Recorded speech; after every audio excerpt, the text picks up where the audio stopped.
Good and welcome to the Sabi Sands. We're on Djuma and Arathusa. Morning everyone. So, yeah. Hopefully the predators will be active for us this morning and everything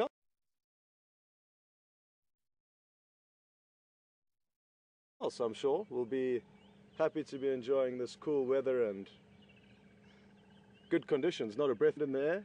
Yeah, no, this is perfect. I mean, yesterday we had a beautiful afternoon. I kept going on about it being like a postcard. We had these blue skies, puffy clouds. This morning we've got a bit more cloud cover, but I don't think anything we have to be too concerned about in terms of rain. So perfect cat weather. Nice light, nice and cool. You can see we're even wearing jackets still probably for the next half an hour or so. And we're going to look around a little bit. I want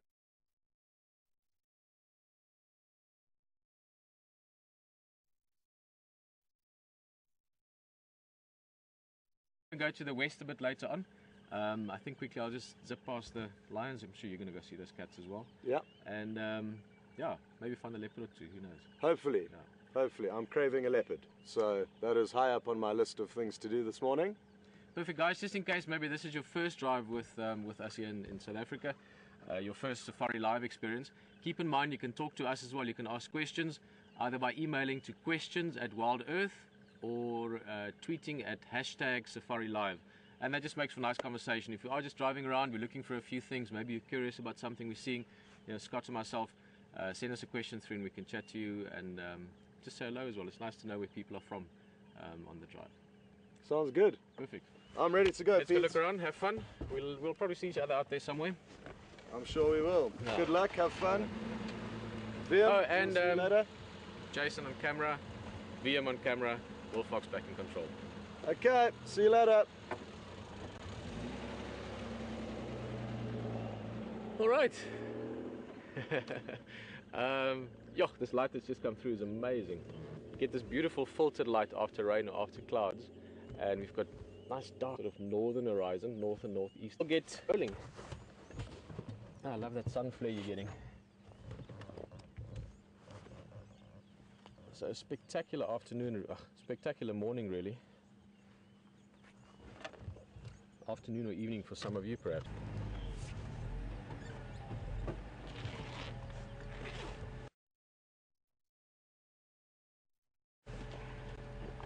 Sorry guys, whenever I look at you, I'm going to see that in 1 second.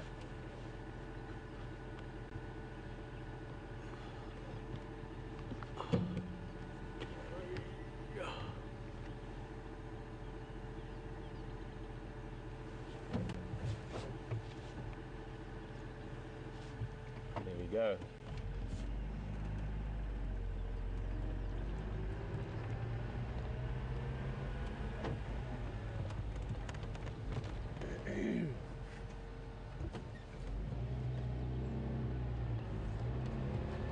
It's important to have your eyes nice and clear in the morning. I love the morning drives. Via myself on the way over, we're talking about just, you know, how beautiful it is in the morning. At the moment, sunrise is actually shortly after 5 o'clock, and I just love it in the morning. I have a friend that used to always say, sorry, I was just thinking that about cleaning your eyes now, cleaning the lens. He used to say, if my eyes are clear, I can do anything.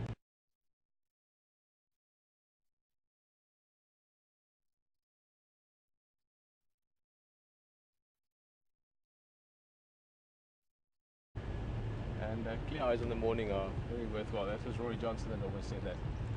If you knew him, you'd maybe have a little chuckle at that comment. He always said, if my eyes are clear, I can do anything.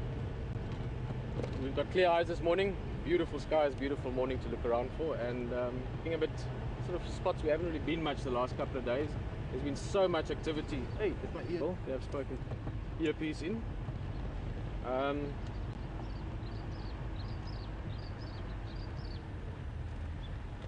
There's been so much activity around sort of close to home with the lions. I mean, it's someone about that, I think you're joking. Unless of course they saw it with you. That's the brilliant part of this. If people shared that, then it's a shared experience. Actually, this is something we've wondered about. So if 1 or 2 or 3 or 5 or 10 or however many would like to answer, we were just talking last night about, I wonder how many people told, and the lion buffalo, it can also be the leopard. Djuma walking to the campfire chats and sitting on the tree having a look at us while Aiden and myself are chatting, and or any of the drives, really, any of the experiences. I'd be curious to know how many of you have told friends or family, or people close to you, or people not close to you, at work, wherever, in the last 72 hours about the experience you've had with Wild Earth here and in Southeast Sand. So if a couple of you could just let us know if you have. I mean, maybe no one has, maybe you didn't, but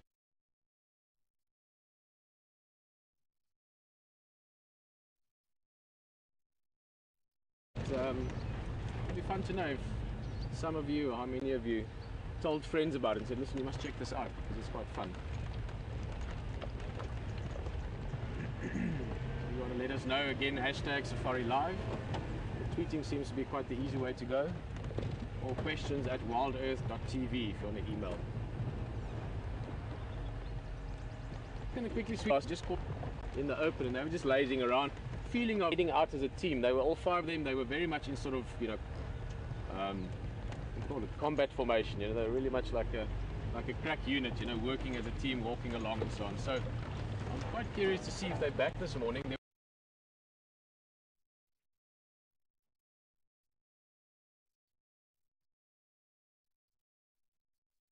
There was a lot of food left still.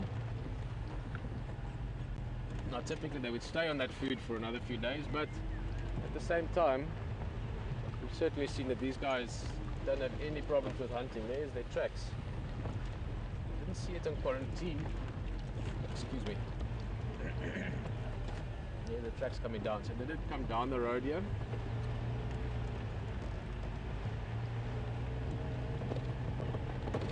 Quarantine, or the first part of film was cut line, so just thinking where they would have gone from there. Maybe they've cut up. Let's go have a look at the car first. That's an easy place to start.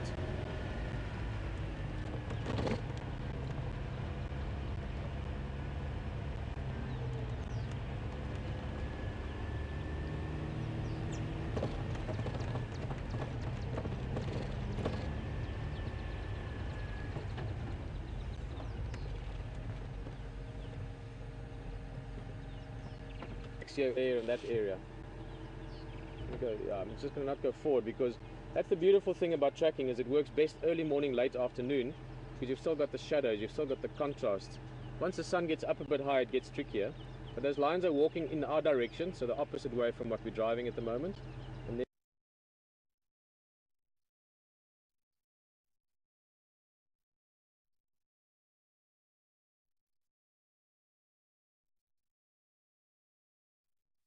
you've got 1, 2, 3, 4 toes, and the pad in the back area. And if I get another lion track or leopard track at some stage, maybe in some muddy ground, that it makes like a perfect cast print, I will show you the lobes and talk about the back. We're going to move along, and I think I've just got something to tell you and show you, so enjoy the drive with him, and we'll let you know soon about these lions.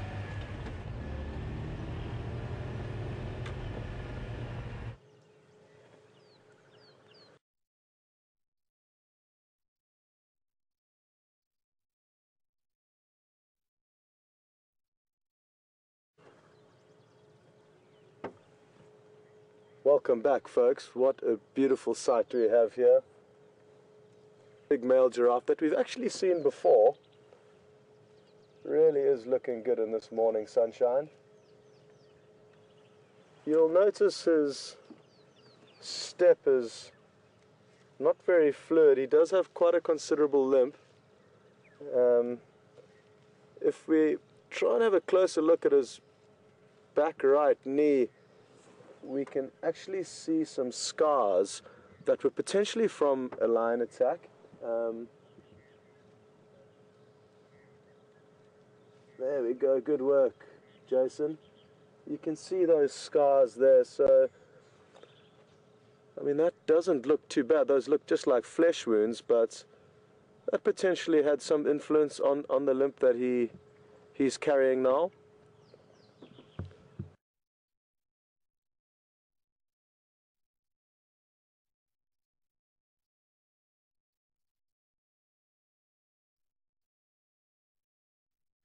I'm sure if push came to shove and he needed to move quickly, he certainly would be able to, though. Also, we have some zebra following the giraffe. And ours is with.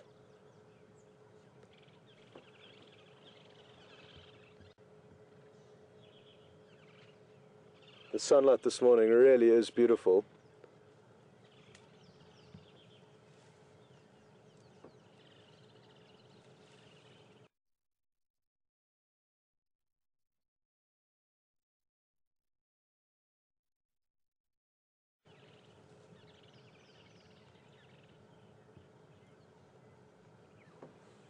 Well, that was a very pleasant surprise on our way to the hyena den site. That is the initial plan for activity, to be in terms of when it's active and when it's not. Hyenas' lifestyles cause them to have a kind of lack of routine because they are scavengers. You could find that the mother is waiting under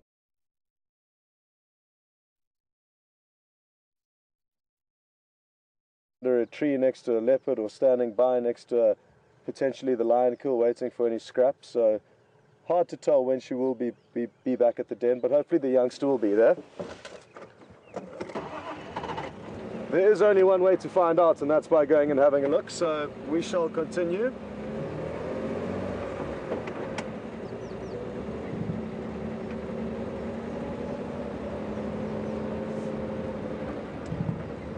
It's so good to be out again this morning after Jiga got drenched in the monsoon 2 nights ago. We didn't want to take any chances yesterday morning by starting her up. So I was out of action yesterday, and I really missed being out here with you guys.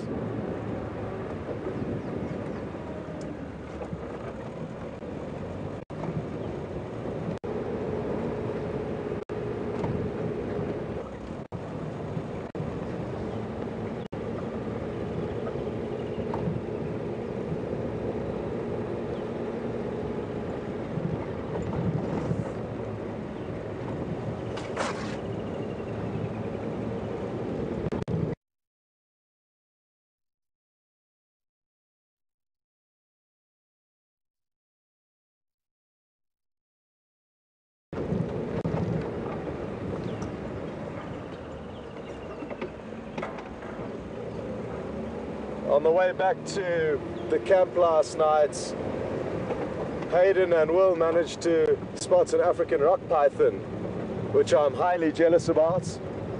For those that always mention that it would be nice to see a snake, especially an African rock python. So they are about, one was seen last night, so fingers crossed we'll get a visual of one. They really are incredibly beautiful snakes.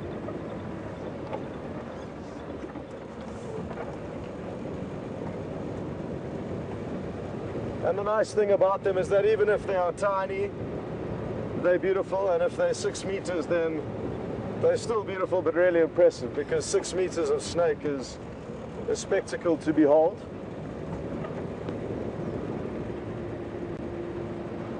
In this area of South Africa, though, in Africa, the largest ones I've seen in the Sabi Sands are around the 4 meter mark. They could well get bigger here, but in my history in this area, typically around 4 meters and about that thick, so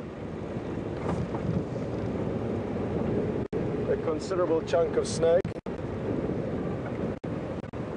At this time of the year,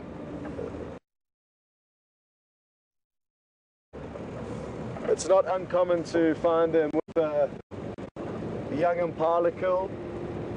It's kind of, I guess, a relatively easy prey of them. I think that even the large 4 or 5 meter pythons can consume a fully grown impala, even a male with the horns. Yes, we've got a hyena ahead of us, and we're not even close to the den site, so hopefully we'll be able to follow it all the way back or to wherever it's going. Maybe it'll lead us to something else.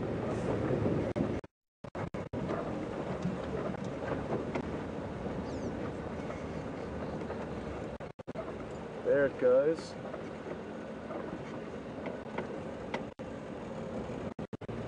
I think it is to the site, which is about 600 meters in this direction. We would usually access it from another road, but let's follow it to see where it takes us. Where it takes us.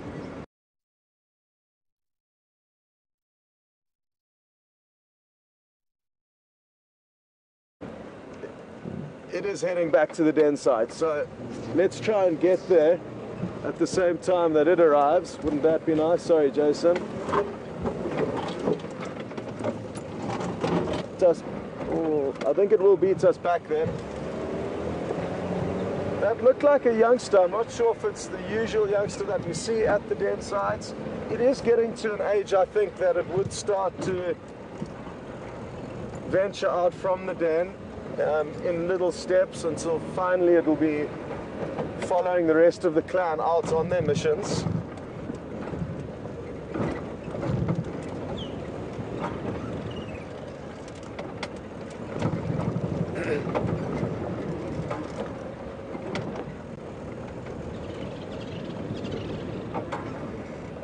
I just saw some tracks on the road that I needed to double check to make sure it's leopard or lion, but they weren't. Hyena.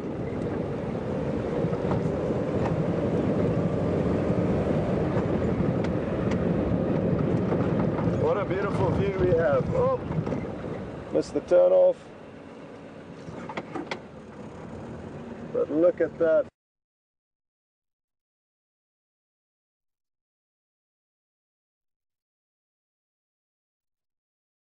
For a beautiful vista.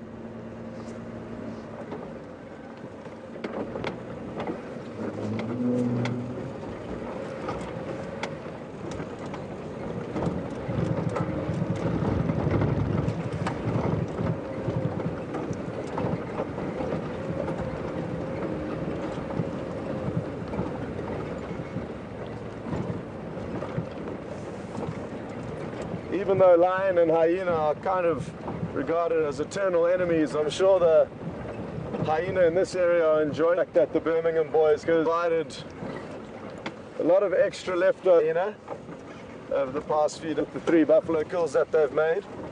Oh, spider web.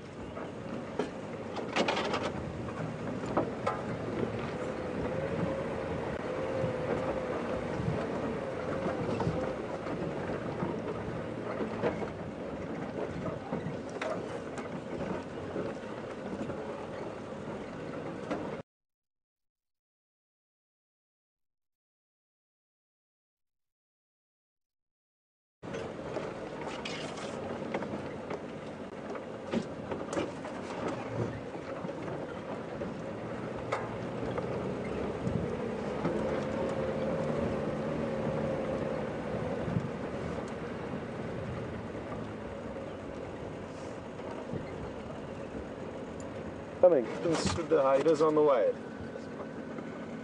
He spotted the spotted hyena, and there's more than one, which is great. Wonderful.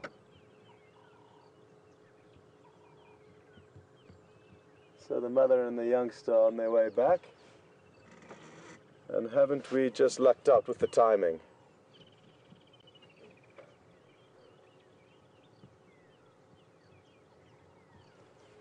Just going to get my binoculars out and have a closer look at the mother from a distance. It looks like she's full-bellied.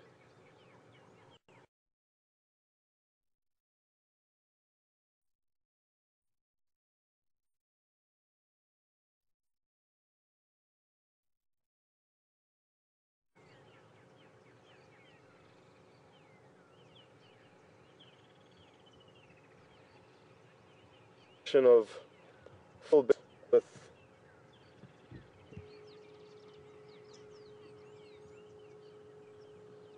we'll just wait for them to arrive and establish where they're going to relax and do their thing before we move the vehicle around too much.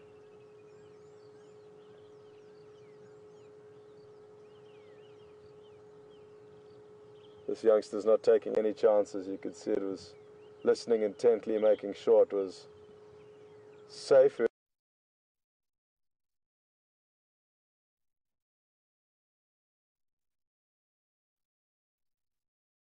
Whoever was arriving.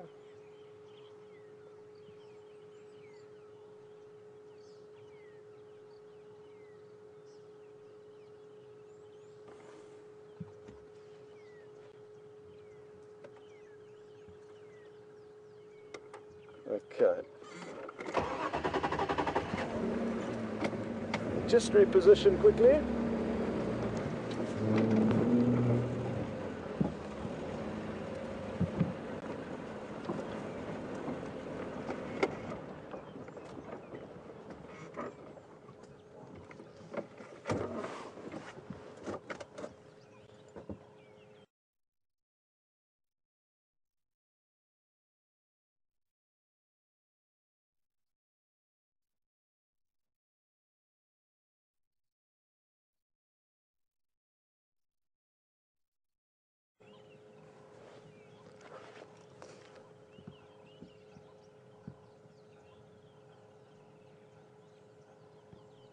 Quite curiously, so who knows whether she's actually given birth already. It's hard if anyone.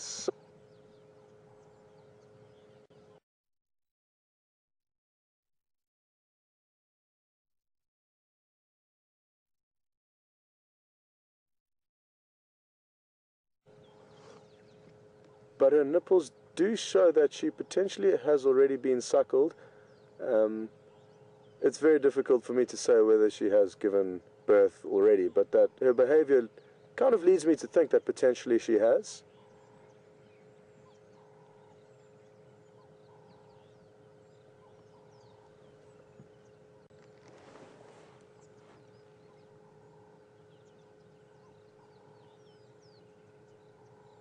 Good to see the two youngsters enjoying one another's company.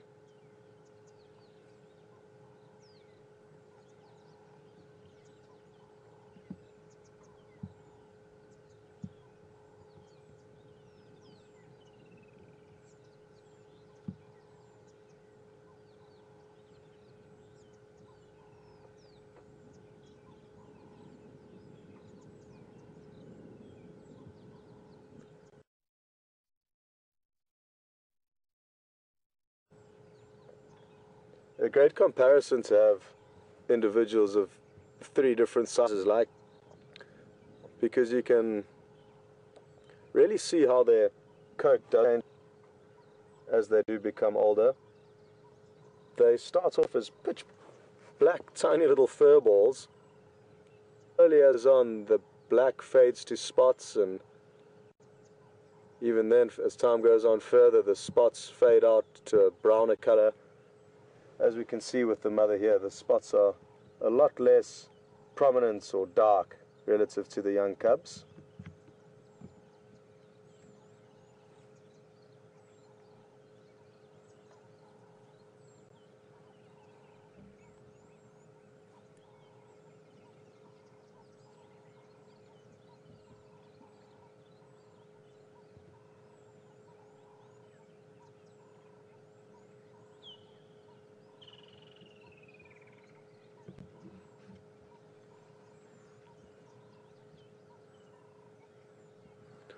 Just got a question through from Alicia on email. She sent that all the way from Ontario, Canada. And Alicia's asked, do hyenas laugh?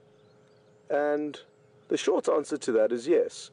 They do have a kind of high-pitched laughing cackle that they use when they are becoming this could be if and when they find a carcass, whether it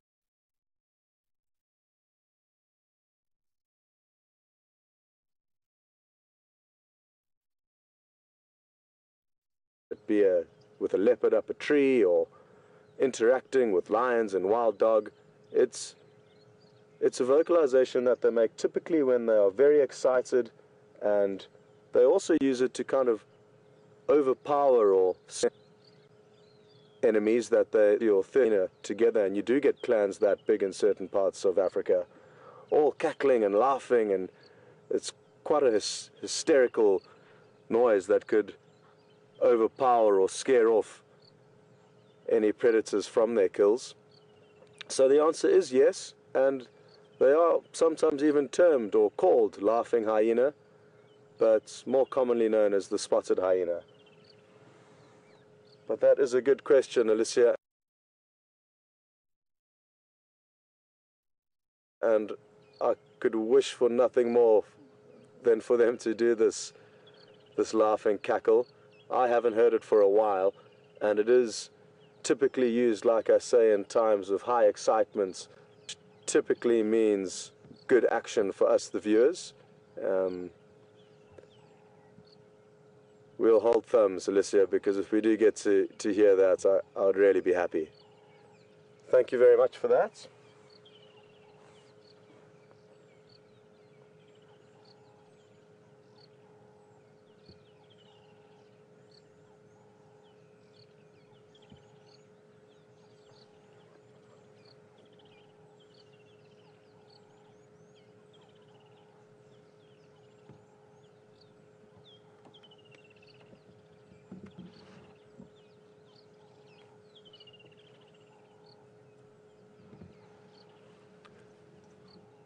Another question, Linda, on board, actually given birth, would she allow the other cubs or to the burrow or the den sites?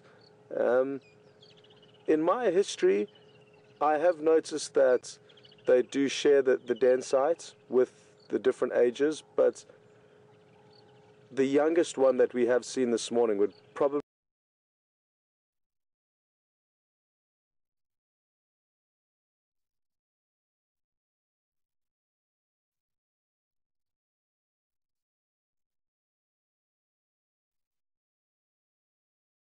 be the only one that would go in to the den sites, and that would be to just kind of check up on its younger brothers or sisters. But there's no hard and fast rule, and typically when they do become bigger, they don't have too much of a requirement to go down into the den sites, poking their ball, but I think youngsters going down inside, but it does depend all on the individual circumstance. With smaller clans like we are seeing here, I think it would be more likely for her to allow others down into the den, whereas in bigger clans where you can have 20 to 30 members, I think the alpha female would potentially have a little bit more of a ruling and a system in place deciding who can go down into the den. Because with hyena hierarchy, a lot depends on the genetics of who was born and when, females being more dominant than males, and a lot of competition is often felt between or experienced between the different members of the clan, jostling for positions. So you could find that an older female would sense a threat from a younger female cub, and therefore the mother may intervene and prevent the older female from potentially even killing a young cub. But as we can see here,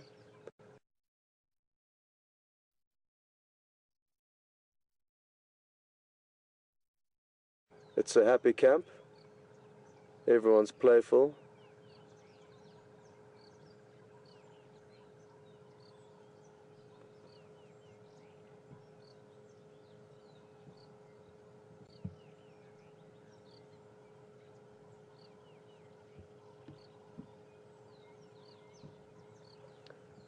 Another question's just come through from Tony asking me if I've seen a brown hyena.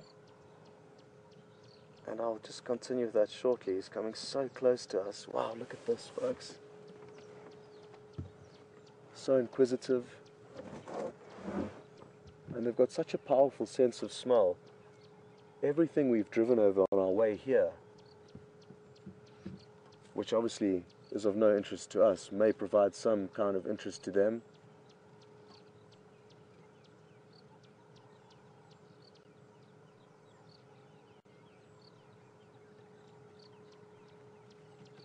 our tires essentially acting like a newspaper, bringing in lots of new information to them.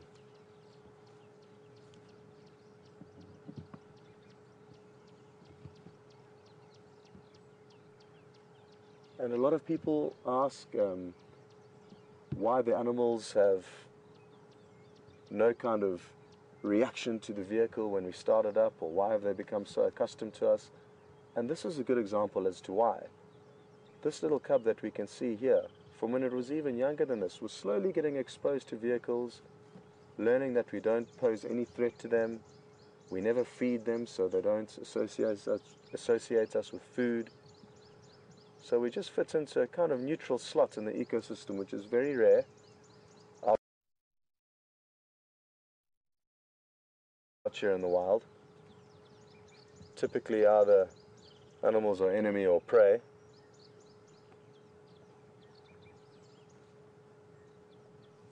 And spending hours from a young allow us to get some incredible views and close-up interaction like we're experiencing now.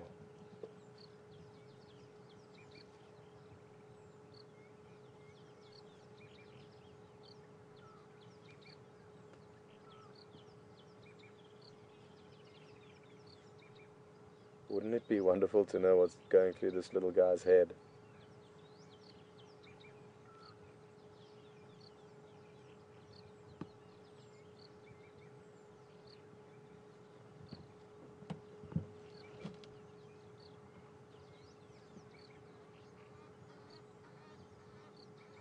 It's looking out at some Egyptian geese that are flying past in the distance.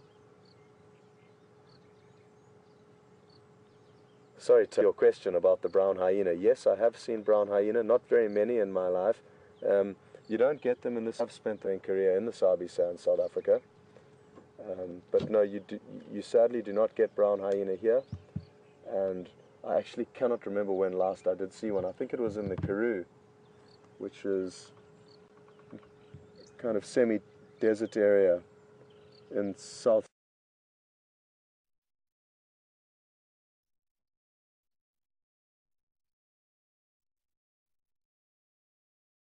Central Southern Africa.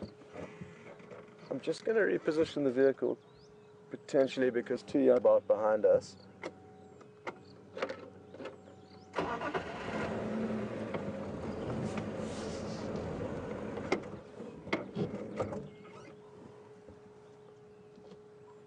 If we stay focused on this slightly older one, well, here's the cub, the youngest cub just ahead of us. And I'm soon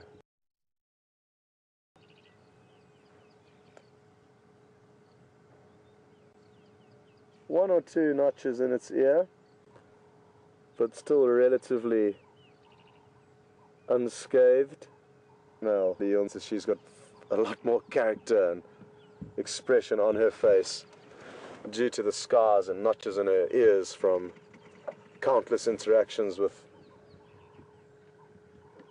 other predators.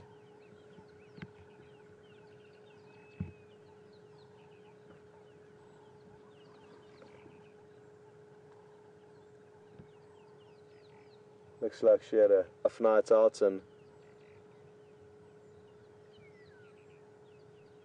very challenging time for any animal is, or any female or pregnant mother is now when they are heavily pregnant. They're carrying all that extra weight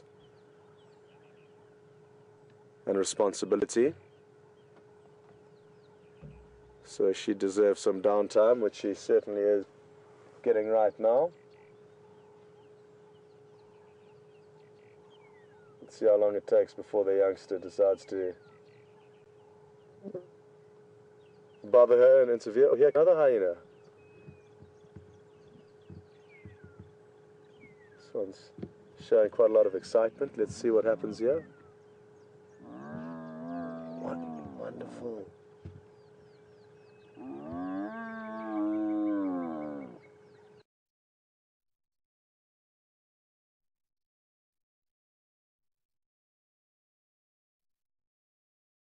While this event unfolds,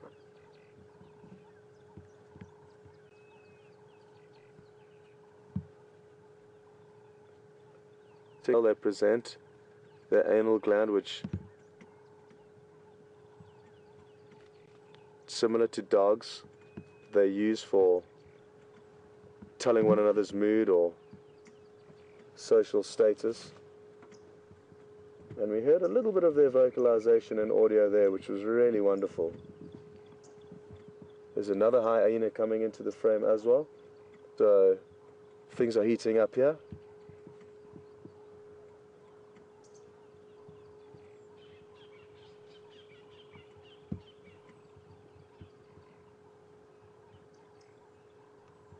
It'll be very interesting to see if it continues and heads off or if it lies up nearby. And interestingly enough, the second individual to join this area has not gone up to the alpha female to greet it. So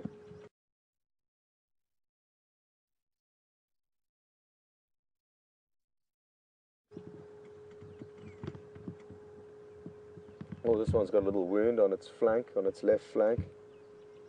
A little scratch.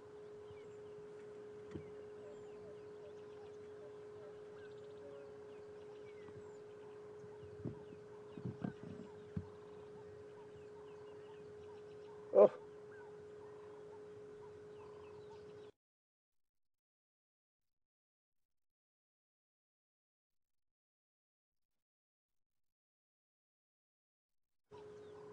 The youngster got gently tumbled over there. Well, for me, it's hard to read into. Jill greeted the alpha female who was lying up, and the second individual wasn't interested in any greetings.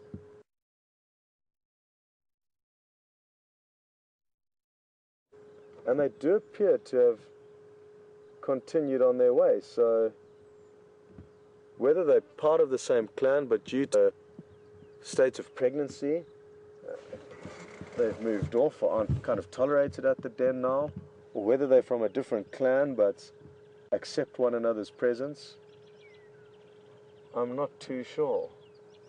I think it might be worth us following them and seeing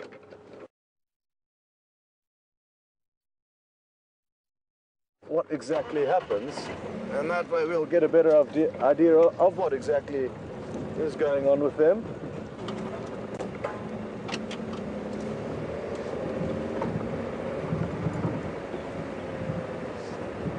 Well, we really have lucked out this morning with the hyena. We arrived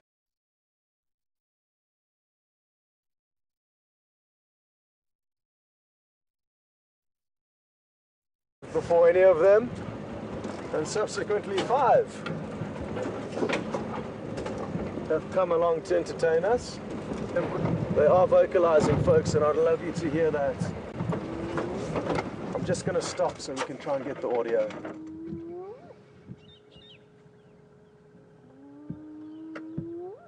Wonderful.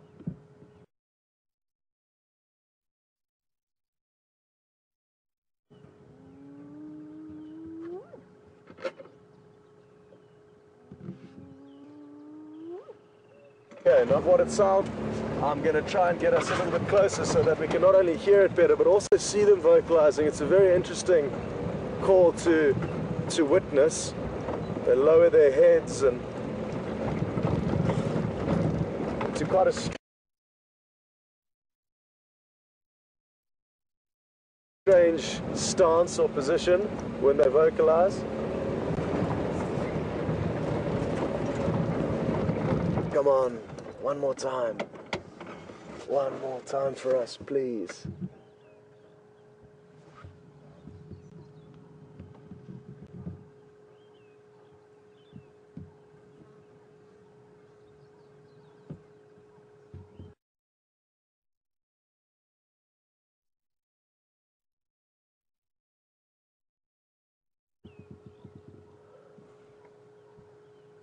This one's got quite a few scratches on both sides now. I can see it could be hyena, lion, not likely leopard, but potentially.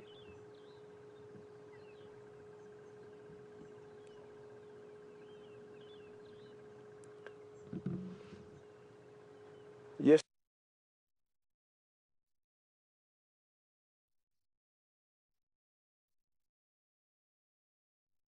yesterday morning on the way in,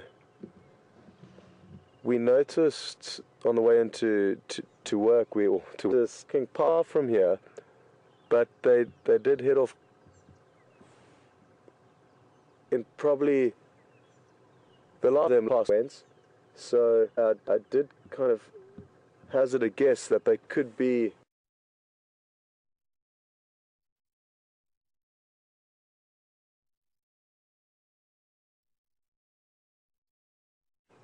different clans. The other member that I can see now further down the road is a considerable distance off. So who knows, maybe they distant relatives and accept one another's presence.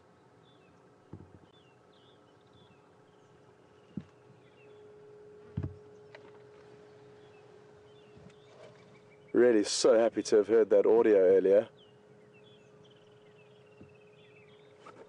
And let's stay with these two and see where they take us. Again, I am interested to understand the dynamics we have just witnessed, because they are in different clans yet do greet one another so welcomingly.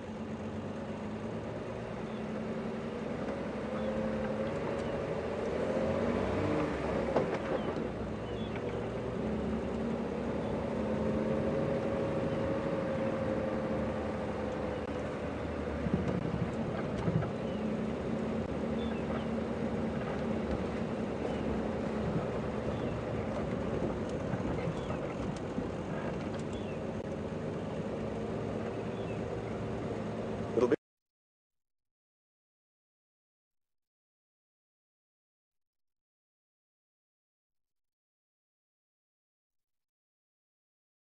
interesting to see how these impala react. We may hear one or two alarm calls, but because they have seen their other member pass by earlier, they may.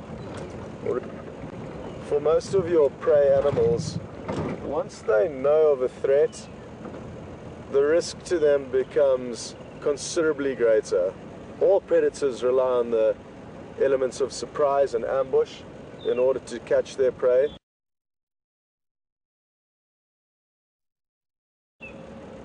So, just like you saw from those impala, they just watched intently, they knew what they were up against and backed themselves. And right over there, it's certainly not an easy task for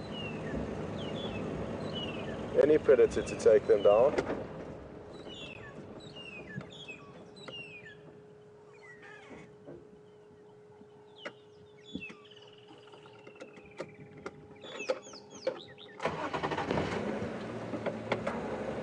If anybody wanted a ritual, a hyena dance, or anything that they know, please perform it now, because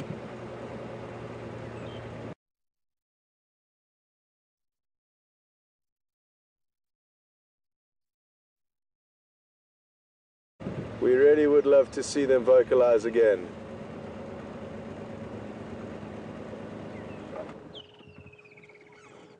Considering the direction these two are moving in, they're not heading in the same direction as the 7 individuals that I saw yesterday passing by in this area. The moment we're kind of heading north,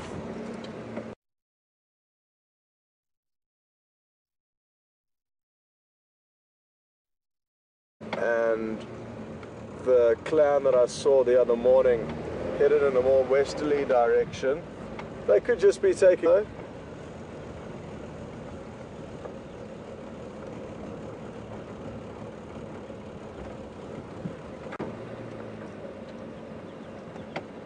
Either way, I'm happy being escorted by 2 hyena this morning. Wherever they want to take us, I'm not too concerned.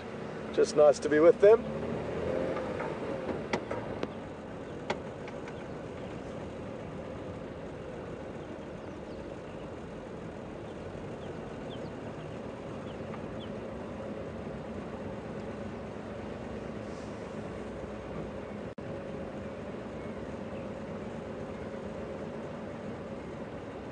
It really is such awesome animal, and it would be so interesting to know more about their life on a daily basis.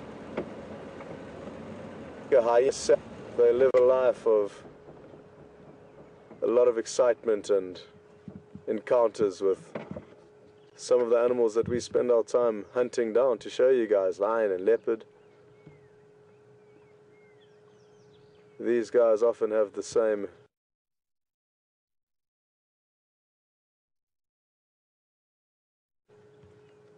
intentions as us. Oh, that flea was seriously getting on the hyena's nerves. I had to stop wanting to try.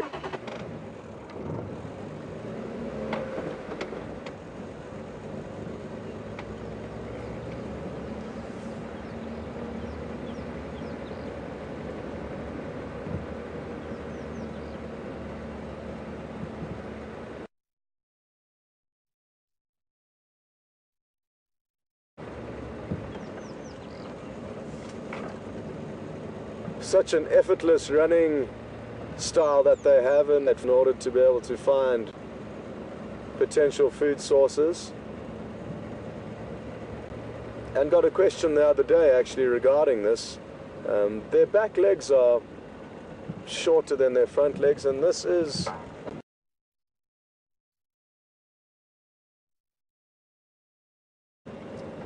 to aid in their moving great distances. By having longer front legs, their chest, their organs are very big, and big lungs make long distance running a lot easier.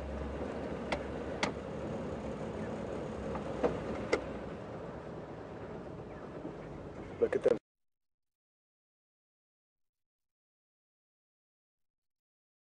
sniffing the air.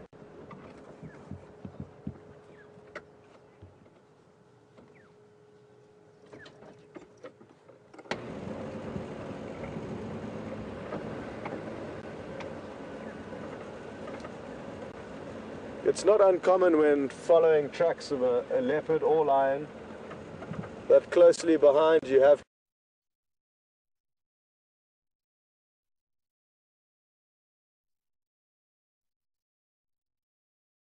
tracks of hyena.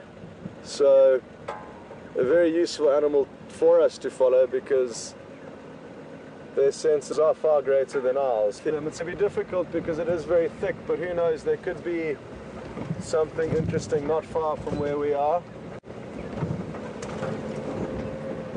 I feel that we are not going to be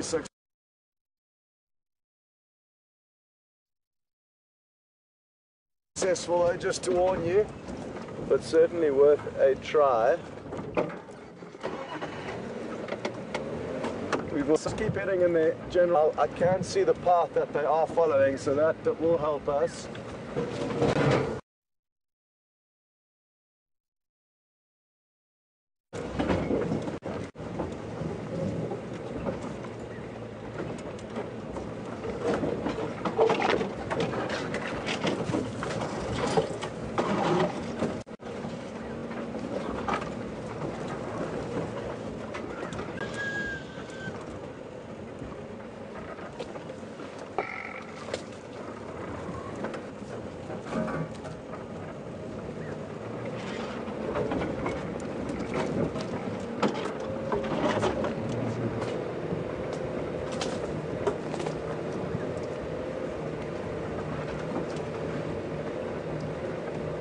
See them there?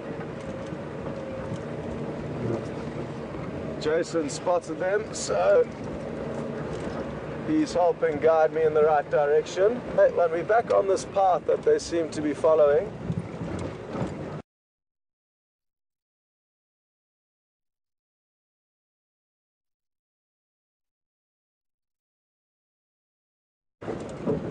were they further to the left, buddy? Okay.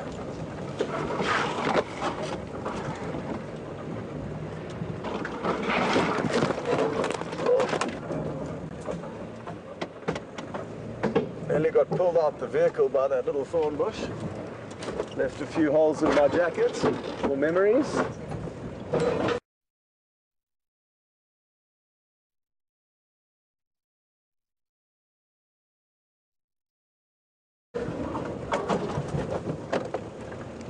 you copy me?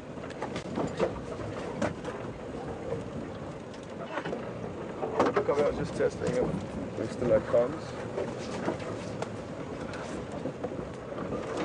Okay, folks, so we have had a few brief glimpses of them. We haven't lost them, but they kind of keep just ahead of us.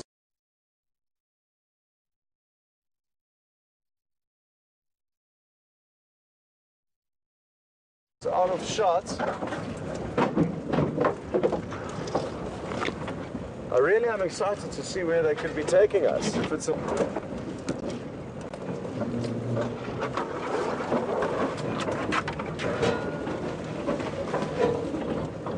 Again, folks, it's to know that once we've passed over them, so we are not killing them. It's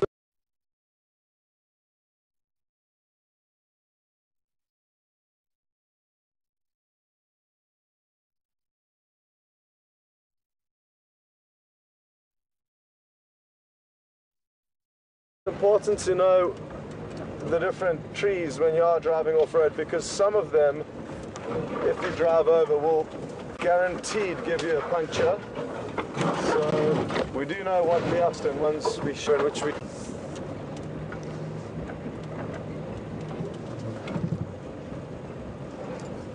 I think we're approaching another road shortly.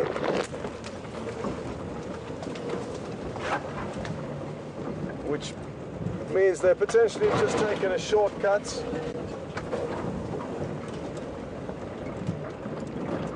Yeah. Oh, we've got some very interesting tracks. Let's turn up, man. We'll come back to that though. Can you see them? It's a big hole, like a dead hole. Yeah, no. Cool. We're just going to carry on looking to see if we can see these hyena, and then I'll come back to something that asked. There was an animal that we very seldom see, if ever. I've never seen one in the Sabi Sands that was busy doing its business on that termite mound, I'm guessing last night. But it's just tracks that we can see of that animal, so we can head back to it after we've established where these hyena may have gone.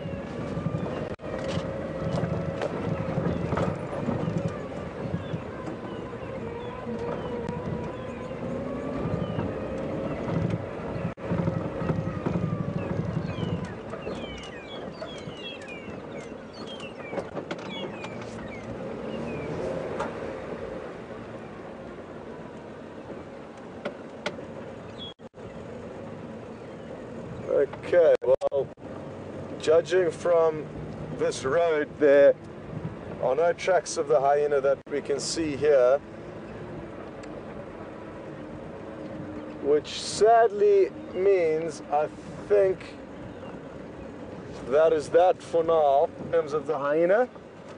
But what a great sighting we had with them this morning, folks.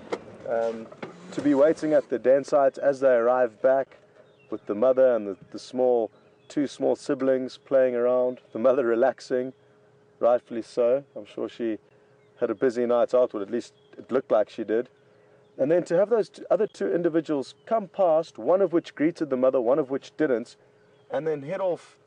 By the time we lost them, they'd probably already moved a mile away from the den site, so I can't help but think that they're from different clans. So very interesting to see that they would tolerate one another's presence, and not only tolerate one another's presence, but actually greet one another. So we'll have to keep monitoring that closely. Sorry, I'm covered in spider webs. But yeah, look on the termite mound and interpret what went on there. Oh, quickly, try and get that bird.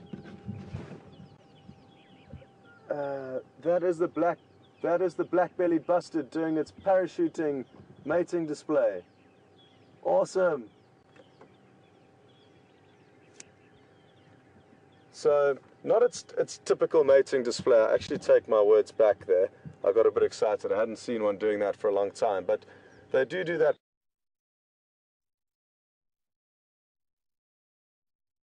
Parachuting floats as a display.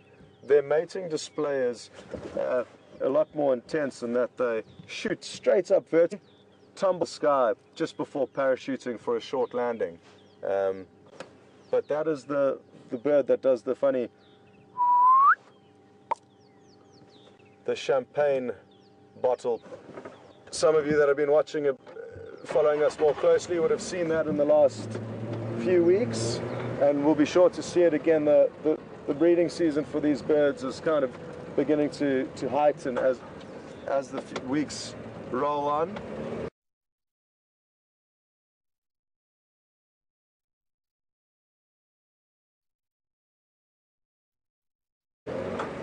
I actually haven't seen any of them doing their proper mating display yet, which indicates that they're not quite in full swing, but they are warming up when it comes to courtship.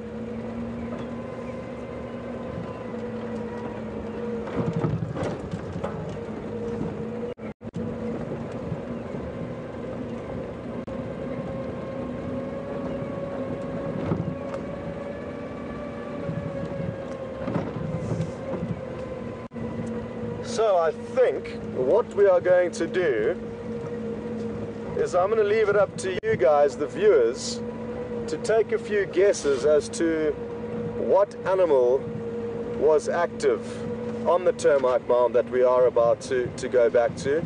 So we'll get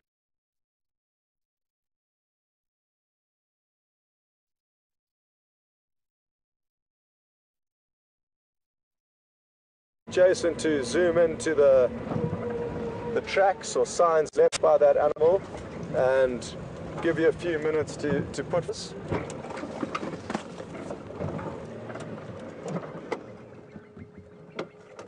Okay, so you'll notice that soil just from the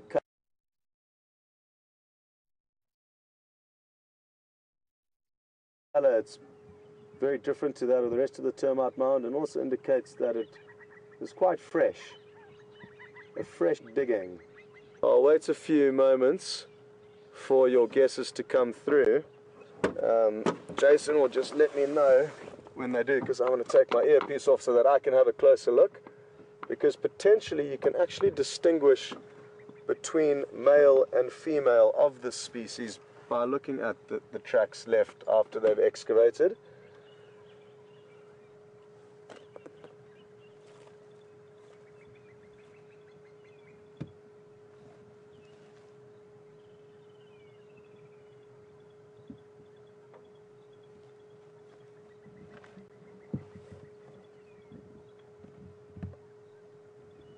Wonderful.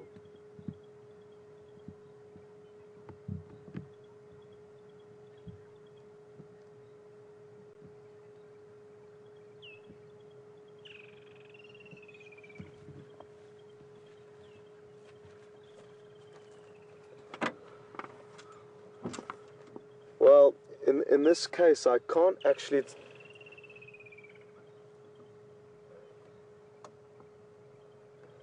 Okay, folks, well, thanks very much for all your guesses, and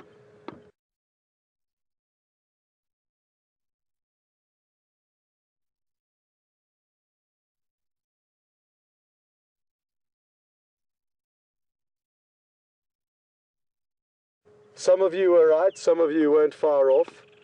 The answer is the aardk isn't known as an anteater. It's a very... So, this is it.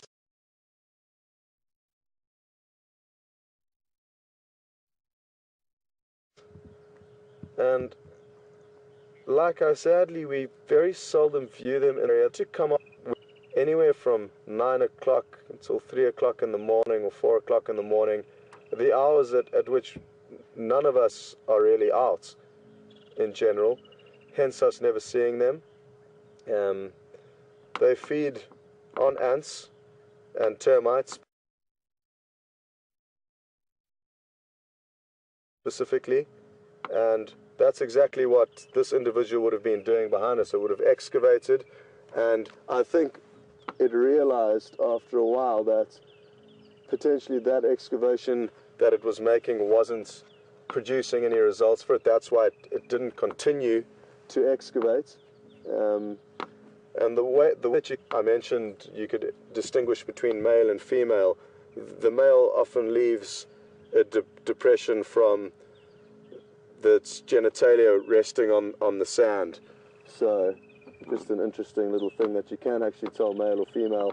You can often also see a line where their long tail has depressed the sand, but in this case we do not have that luxury. So very long claws, purposely designed and built for digging. We see their tracks fairly often along the roads. Again, they are rare, and you can see very long claws which aid in their ability to dig into these termite mounds. The termite mounds become very, very hard. I wouldn't say as hard as cement, but you can almost drive a vehicle over these without them collapsing, which is quite a feat considering just tiny little termites have used mud in their own saliva to create such a solid structure. But the aardvark are armed with tools which enable them to dig these termite mounds.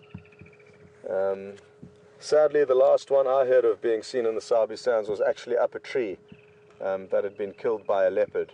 And typically the view are very similar to that. Often leopard are the culprits for killing them and putting up a tree, and that's the only time we sadly get to see them. Pangolin was another question or another answer that was put forward. Again, not far off. They do excavate, but not nearly as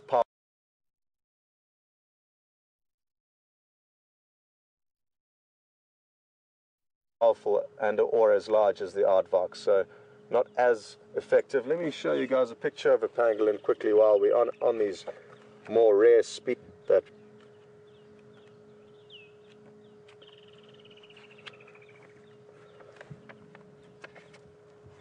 I've only seen one of these in my entire guiding career, and that was in the Sabi Sands, and it was a very cool occasion.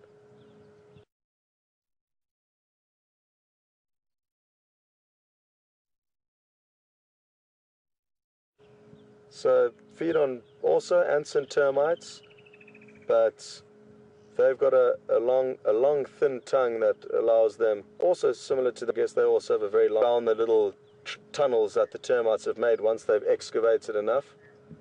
But their excavations aren't nearly as prominent as these in terms of the ones I've seen.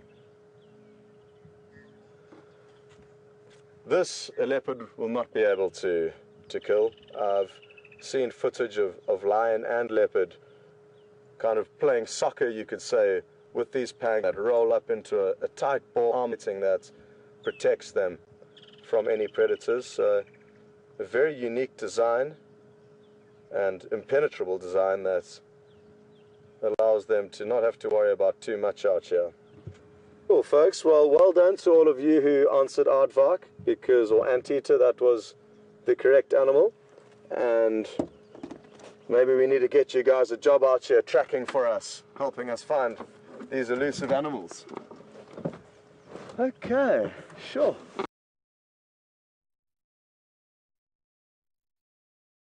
Well, from heading to the hyena den site, to start off with, we've got taken on a little roller coaster, which is how I think we should continue and potentially find out what Pete's up to.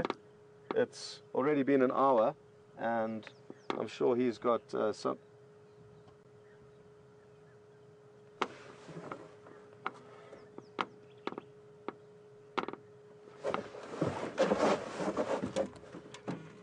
Sorry, could you go again with that message, please?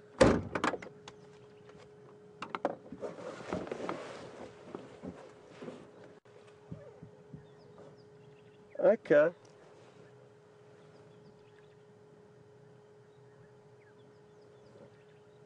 Oh, great. So, morning, Sheen, and welcome on board. Thanks so much for posting that picture of Anderson, I believe, was the leopard's name, to the situation that most often people see aardvark in, like I mentioned. So thank you so much for posting that.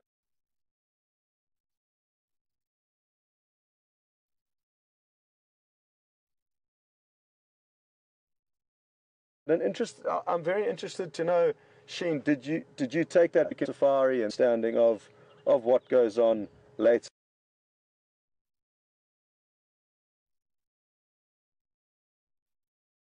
at night that we don't know about? So thank you, Sheen, and I would be very interested to know where that was and any more information you have about it.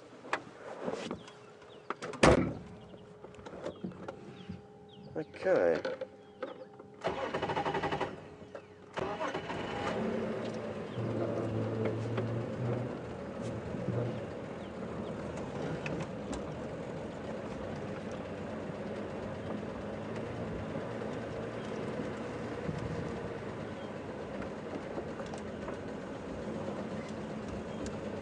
Matthew on Twitter's just asked a question. Morning, Matthew. Asking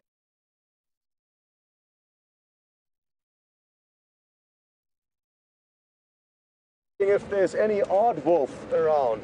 And again, because this is a less to everyone what it looks like, sadly we do not get aardwolf in this area.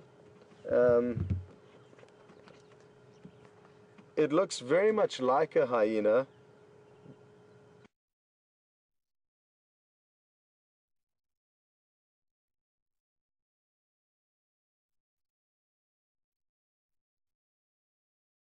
but it is not actually in the hyena family, and it also and small. They do have quite a large distribution if Jason pans across to the distribution map, and interestingly enough, according to this distribution map, it says that they do occur where we are now. Again, just another a good example that you cannot believe everything you read in a textbook. They are obviously hugely valuable information. We don't get aardwolf in this area, that I can assure you, despite actually being indicated to us here on the distribution map. Funnily enough, the previous question asking whether I'd seen brown hyena, and I mentioned that I'd seen one in the Karoo, a semi-arid desert area within the central southern Africa. I saw there, I'd seen the aardwolf. So, yeah, sadly not here, but a very interesting animal, and hopefully we'll be doing some safaris in different areas at some stage where we will be able to show you these different critters. Like I said, it's probably time to check up on Pete. I'm sure he's got some interesting stories about his power, some good plans up his sleeve. So across to Pete and have a good time. We'll see you later.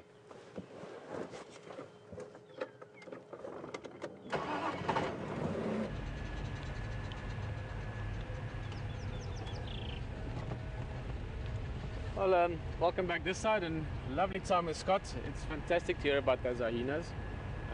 Will was just updating me that you saw quite a few of them, and also some interesting behavior. Always interesting animals. In fact, I can never quite really, they surprise me all the time with the differences they have in how they interact with each other. And yeah, we're having a lovely drive. Liam and myself, I think in the last 20 minutes or so, has probably 3 or 4 times mentioned how nice the climate is. Yesterday afternoon as well as this morning, it's just been this beautiful weather. It's just got jackets off. It's almost cool enough for jackets still, so it's this perfect sort of driving around conditions. I haven't seen that much. A little bit of this, a little bit of that, some impala, giraffe further back, not too much going on. And we're slowly making our way, I'm still sort of in two minds really, to Arathusa, but also I'm listening to the radio. This is a lovely area, an open area.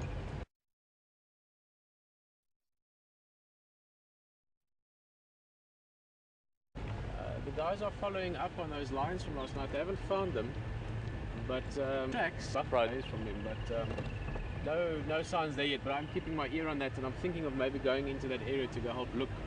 It's quite a thick block, not far from where we had the elephants yesterday afternoon. So might be an option as well, but we'll see how it develops just now. We're going to stop at 2 dams up ahead. Maybe there's something happening there.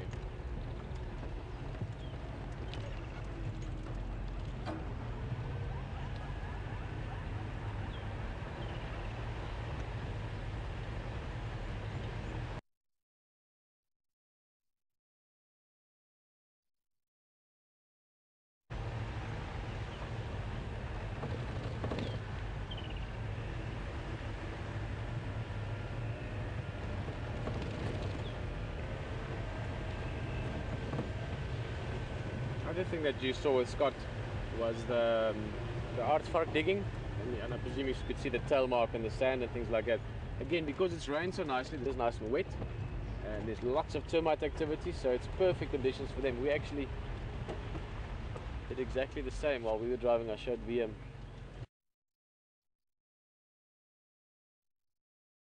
No, just looked like a something for a moment. See a few places where the aardvark have been digging. Another bit of news for especially those of you that follow the cats closely here. Again from the radio, it's not in our area, it's further south of us into Little Gari, which is on our left at the moment, to the southern area, and then further down Hofmans also to the south. They've got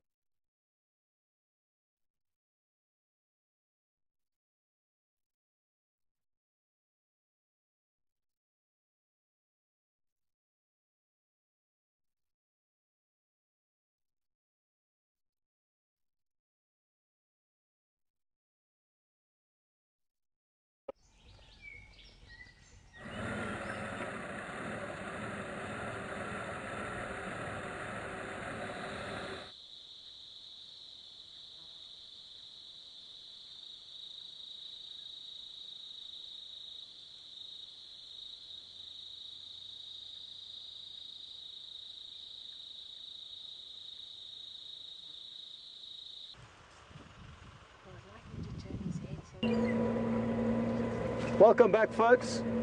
Sorry, I think Pete was just going through a little bit of a dip there, so he lost his transmission. Jason and I have decided to try and head into an area that I've been spending a lot of time working for leopard, and I've yet to succeed in my missions. But no other vehicles have been out here this morning, so female. Assuming it was Karula. So we're just going to continue to work this area in the hope that we find some sign that she's on the move or in the area. If she made a kill of an adult impala, she could feed on that for 3 days easily.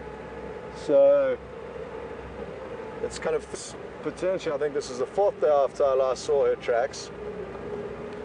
So who knows, hopefully she did make a big kill, fill up her belly, but now is required to be on the move again.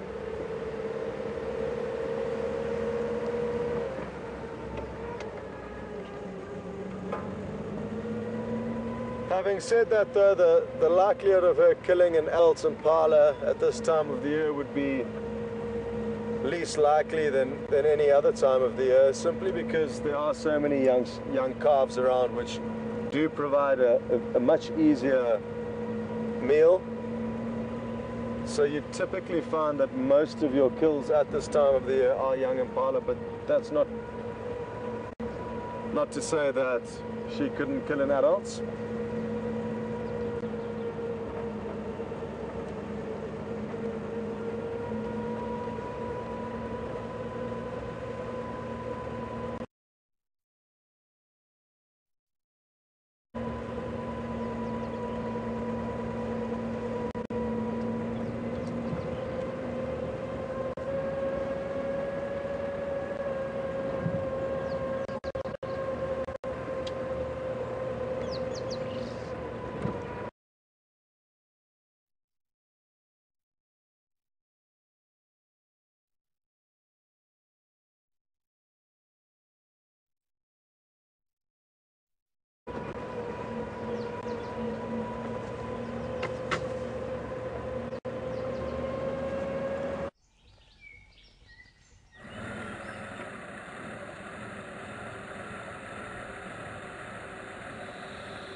and becomes tightly bonded with one another, and therefore harder to see tracks. So after a few days and the soil's kind of loosened and dried out, it then becomes easier to see any depressions from animals walking on the road, and we're getting to that stage now. Right before it's monsoon, the road is beginning to loosen up a little bit, allowing us an easier opportunity to see. You'll be able to get the end of its tail, and maybe it'll come out again. Oh no, it's just gone in.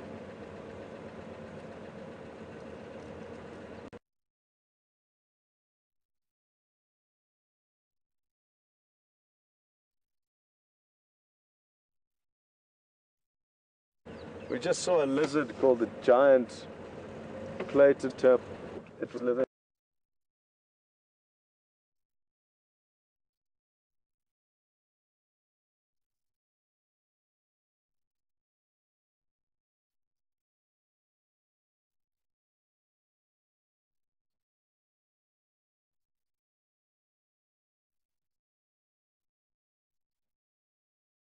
In.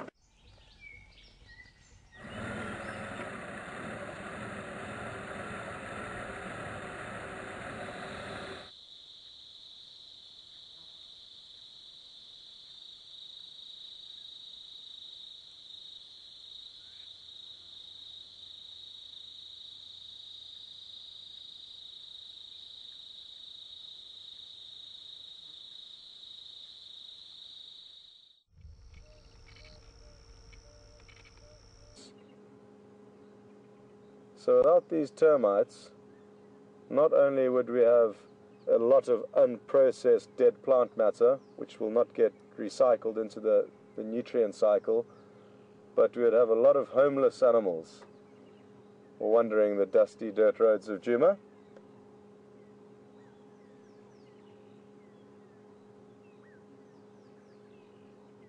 So it's fair to assume that this termite mound is no longer active. Living in the soldiers would not tolerate any unwelcome visitors. So this is an old dormite termite mound that is being inhabited by lizards, and who knows what else. I mean, there could be burrows on the other side of the hole. Other animals might share termite mounds together.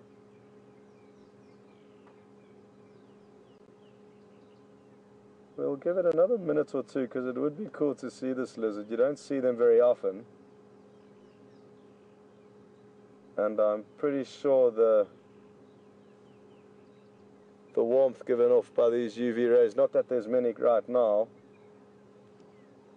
would lure this lizard back out. It's about 12 inches long. Body 6 inch, tail 6 inch, as a rough rule, just to give an idea of how big the lizard is.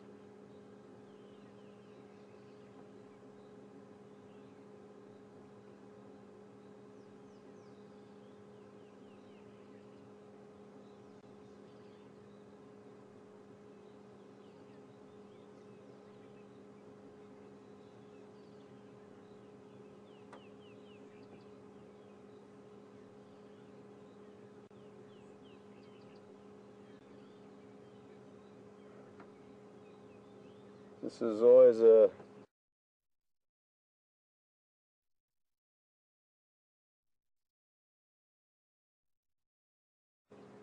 difficult thing when guiding, is deciding how long to invest in the possibility of an event unfolding. You don't want to leave until something happens. So now, get out of here now, or spend the next hour and a half waiting here scratching our heads. So that is the question that I'm asking myself. But I think it's a wiser move to move on. I'm not feeling lucky about this. But we will keep our eyes peeled, and at least we know where it does live now. So next time we come here, be a little more stealthy in our approach and hopefully get a visual of it. So So this is on Aubrey's Road. Next time I'm driving down Aubrey's Road, anybody that wants can remind me to make sure we stop and see if we can get a better view, or a view rather, of that lizard.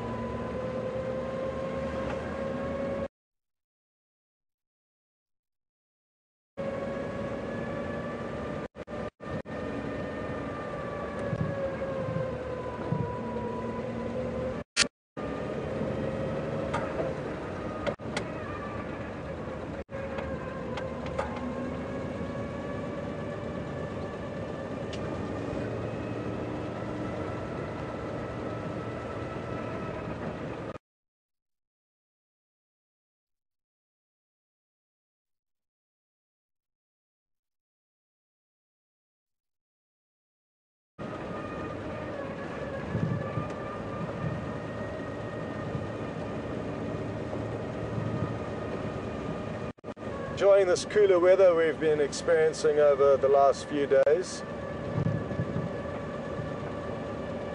because this time of year it can be seriously hot and sticky.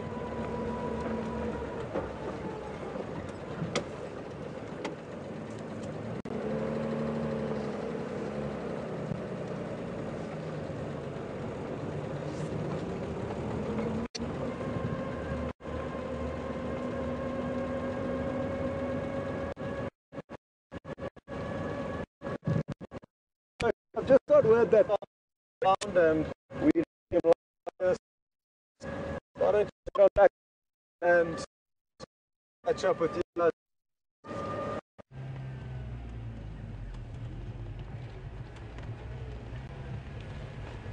Alright, guys, welcome back. Let me show you what we've come looking for those lions. The guys looked around earlier. Sorry to say, hello, welcome back in the vehicle. VM's just going to show you, actually VM spotted them. The guys had those lion tracks this morning going into this block. It's a very, very thick, difficult area to sort of to get into. And those vultures look like they've got something in mind there. Now, we've just seen this, and I'm just trying to figure out what the closest point to that would be.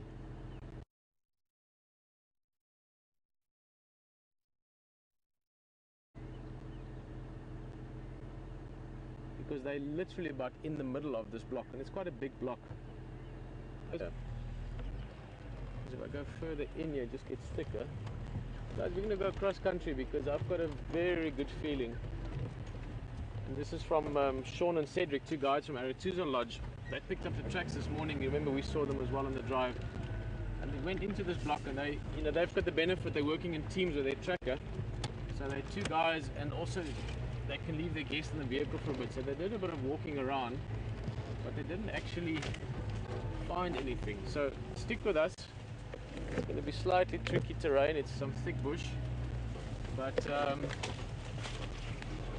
it's not impossible. The vultures will all disappear just like that. That's amazing. Oh no, there they are. There they are. Got a bit of an animal footpath here if you look very carefully ahead of me, so that's good. We'll stick with that for now. It's going in the right direction. It's going where we want to go.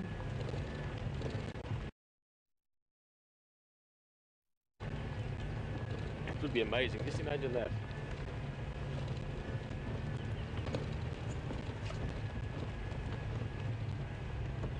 It looks like the same place.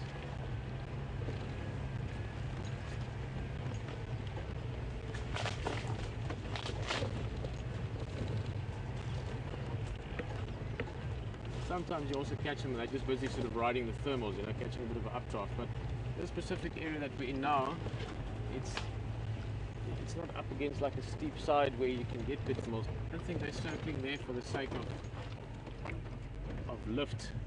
I think they're circling there because they're seeing something.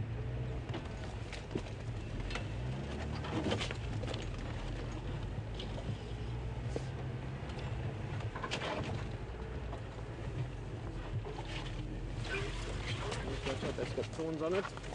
This one doesn't.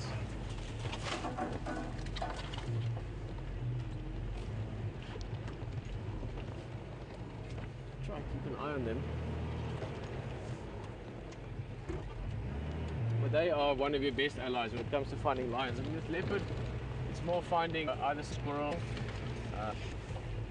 obviously because lions, because they've got the big carcasses,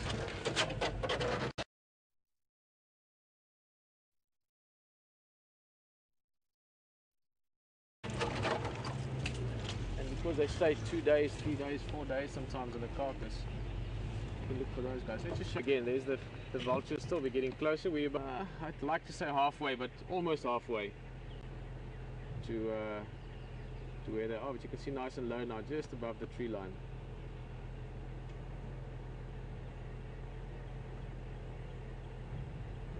Let's keep rolling.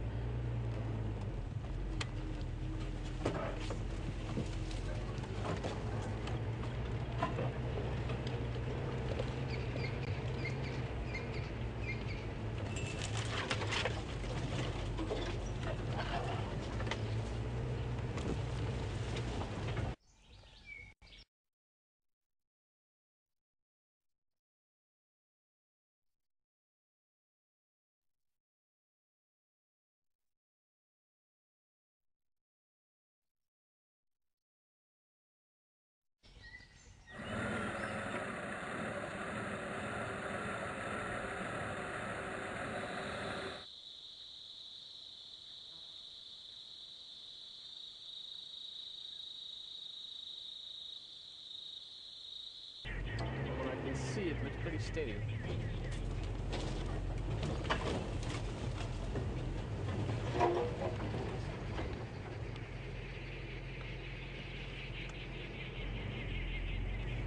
Yeah.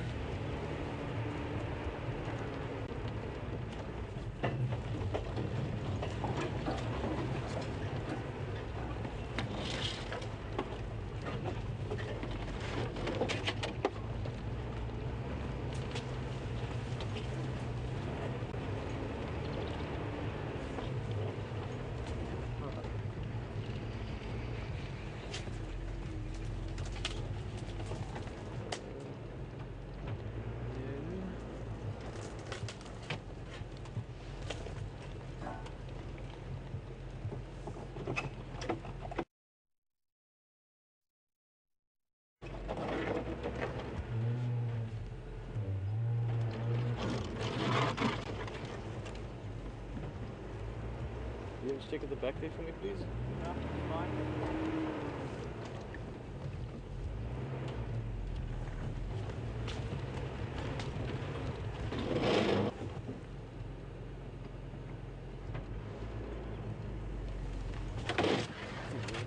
I was just about to say we're having really good going, and then I would have been speaking too soon because we'll have different little plates. Quite thick stuff in many parts of this.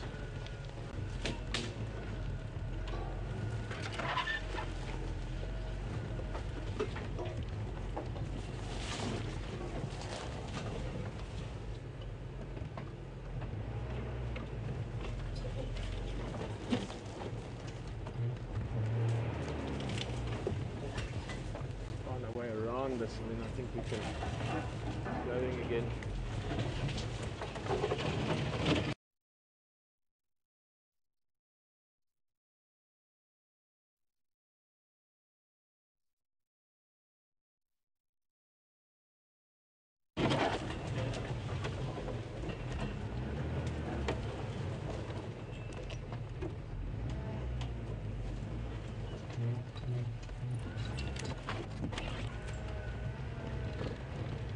Excuse me.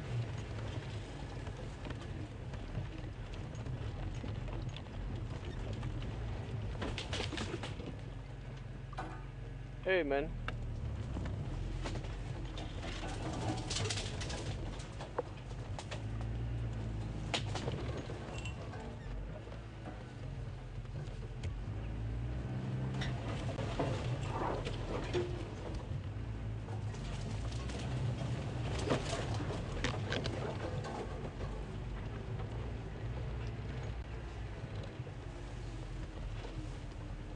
Right, brilliant. On some other, we're going to keep finding our way through this because it might take a little while, and I'm hoping that we find what we're looking for. It might be, it might not be, but enjoy the big animals with Scott, and we'll see you back here with some updates in a bit.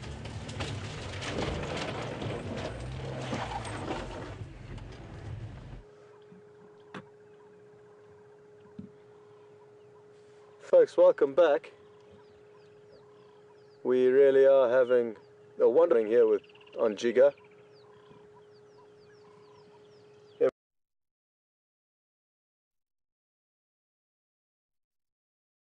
Every corner we go around, we seem to be finding something interesting.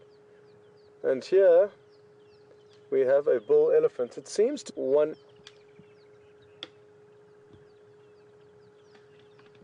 And he's busy chewing on the branches of a marula tree, which he's standing below.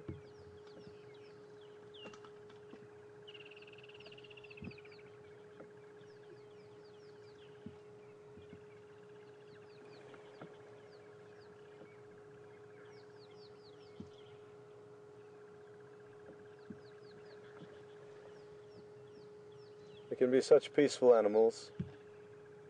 And right now he is evidently in a very peaceful and relaxed mood.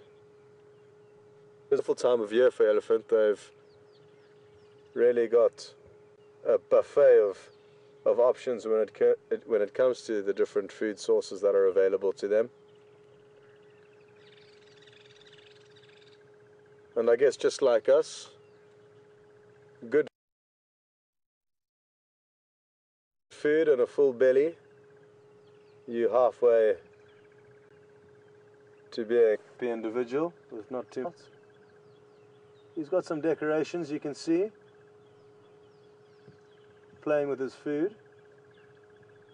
It's not frowned upon in the animal community to play with your food, so, or use it as decorations. Maybe he knows something we don't know. Maybe there's a breeding herd around that he's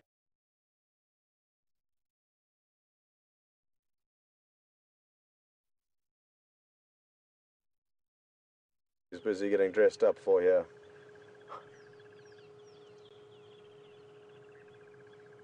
The texture of their skin really is cool. I love following the different pathways that they follow.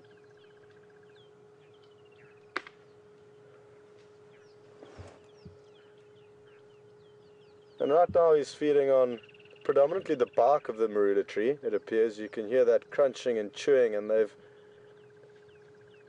got very well adapted teeth or dental structure to process bark and branches. And as far as I'm aware now, they're predominantly feeding on the bark, and in the next month or so, as the marula fruits begin to ripen and drop down, change from the bark to the fruits, which I think is fair to say one of their favorite meals.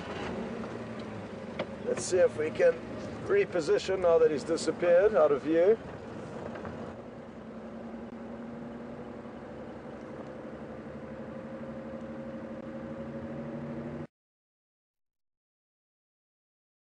What we'll do is we'll kind of try and preempt or presume that he's heading to the next marula tree. So we'll go and wait over there and see if he doesn't come over to us.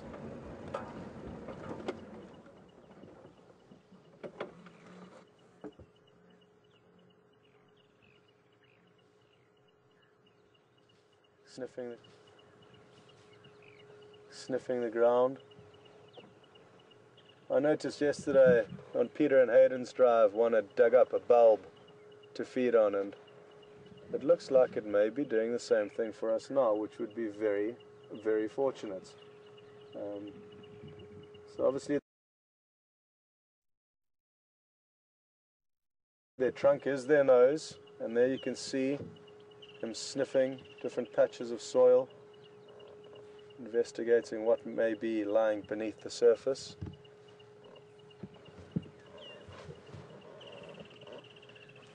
Look at that, really cool.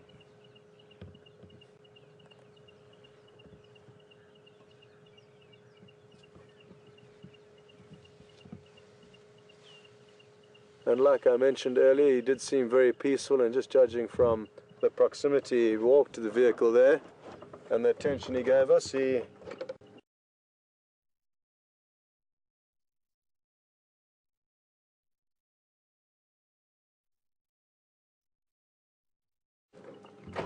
is not looking for any trouble today.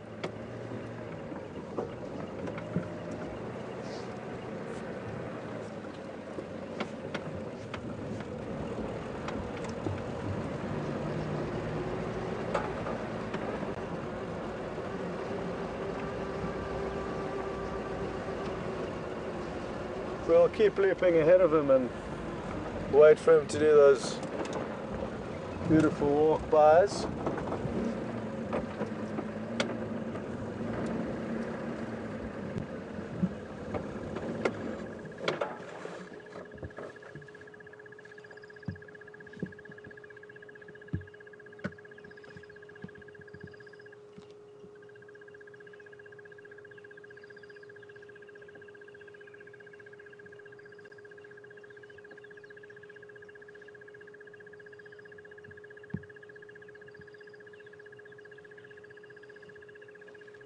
We stop now to feed on some grass shoots, and they do vary their diet greatly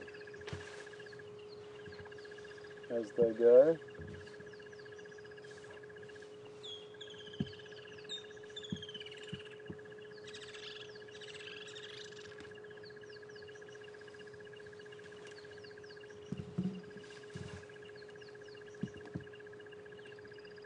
Well, that is very interesting to see there how almost halfway certain sapling and then decided against it. He had literally wrapped his trunk around it and then decided against it. Now he's found something else that he has taken a liking to, and you'll notice how he kind of dusts it against his chin on the way up, getting all the soil off, and then poops into the mouth.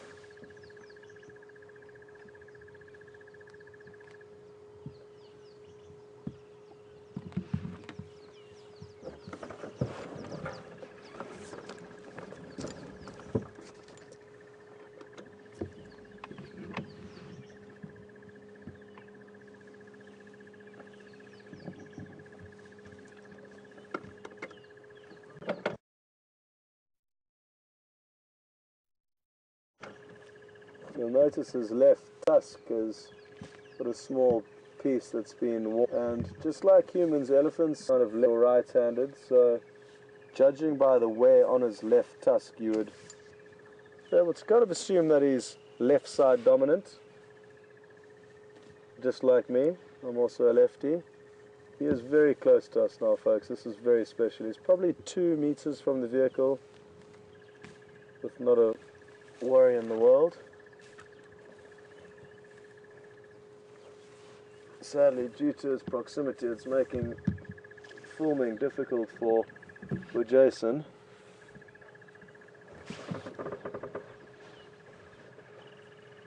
But he is moving around into a better position. Oh, he just got a bit of a fright. But now he should be back in view.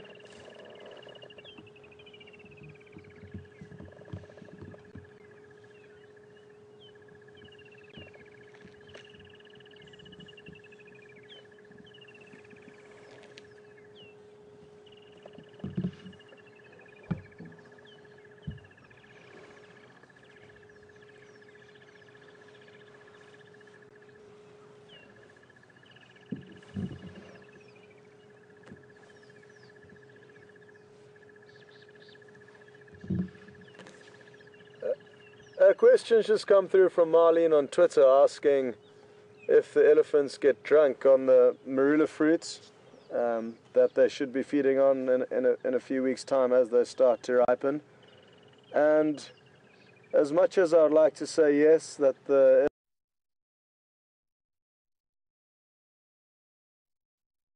elephants can have a little bit of a party out here, they do not get drunk on marula fruits. It was due to a film, I forget the name, quite a one. They actually used a sedated elephant which appeared to be tipsy. to portray the story of a drunk elephant from eating the marula fruits. They don't get drunk. The reason being simply is that the marula fruits do not ferment and therefore turn into alcohol. If there was yeast and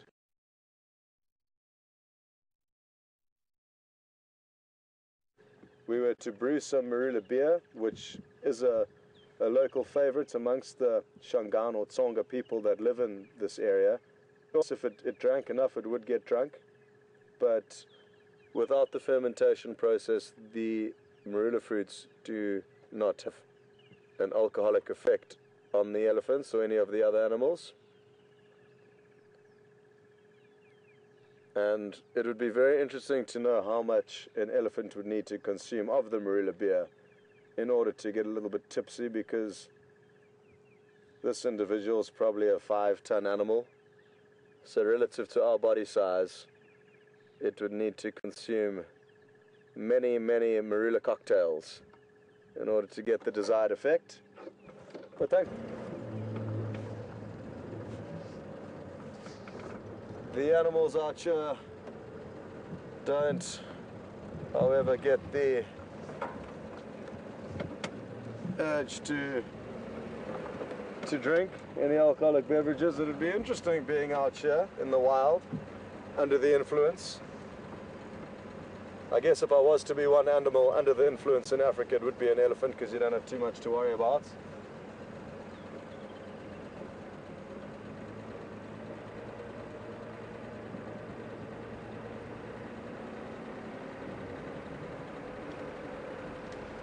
Continue to kind of elaborate on the marula tree and the marula fruits.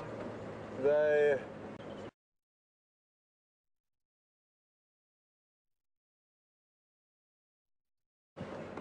are eaten by a lot of different elephants. The squirrels will nut of them. A lot of the primates would obviously also enjoy these fruits, and us as humans also enjoy the marula fruit. They can be very sweet and tasty, and they've got an exceptionally high vitamin C count, higher than orange. Okay, wonderful. What we have here in the tree just above the elephant's head, there it goes.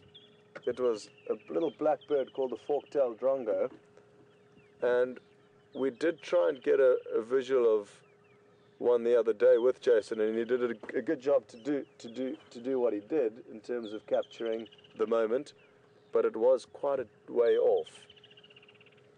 So what the fork-tailed drongo does, it's a little black bird, it's often associated with following large herbivores. The fork-tailed drongos know that by following them, their chances of an easy meal are greatly enlarged, because the herbivores, like elephants and buffalo, will chase up little insects like grasshoppers or moths, and then the fork-tailed drongo can swoop down and catch it on the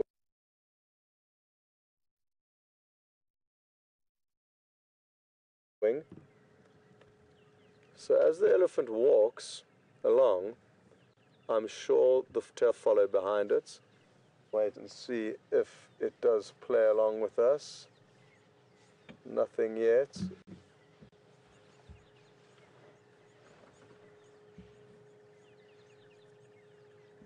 Nope.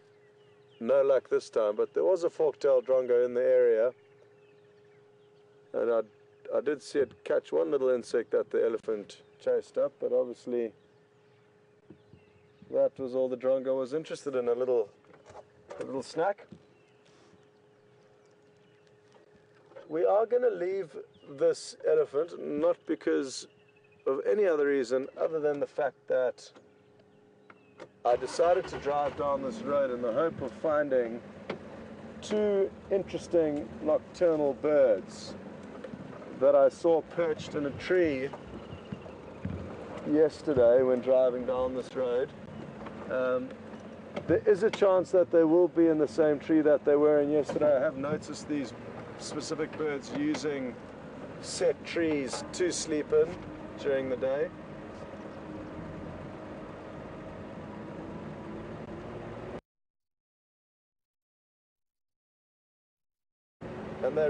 cool birds. I haven't seen one for a long time, so hopefully with a bit of luck, which tree it will, I'll still be sitting in it.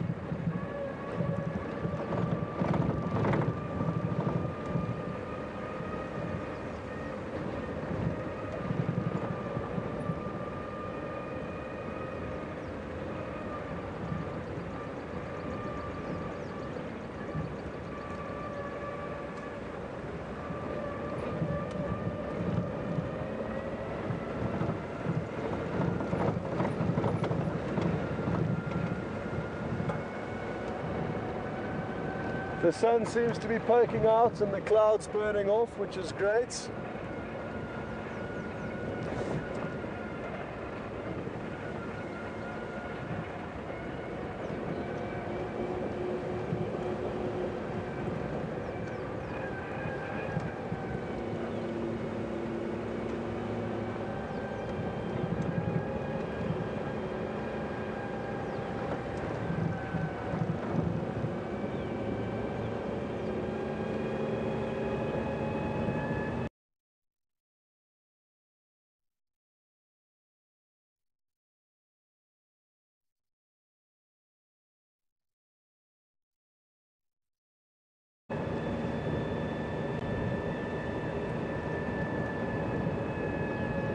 Now, if I remember correctly, the big can think,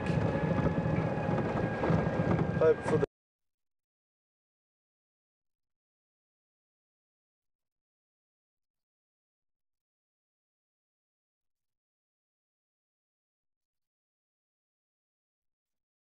best cheer.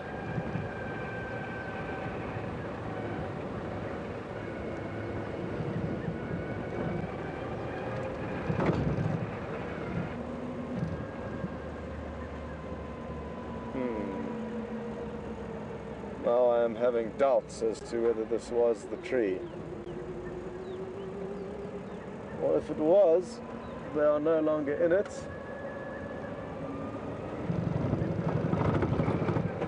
That's the beauty of a master plan in place as to what you want to do or where you want to go.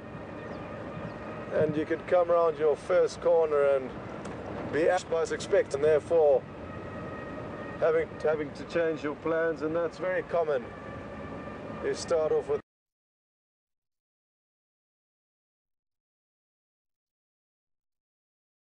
the plan A, and by the end of game drive you've gone the alphabet with changes of plans, which is what I really love about you. There's only so much influence or predicting that one can do. The rest you just kind of have to take in your stride. It's whatever Mother Nature throws at us, we deal with. There's a hornbill up ahead in the road and it's made a kill. I don't want to go too close, so we'll stop here and see if we can get a view of it without it flying off. Looks like a beetle.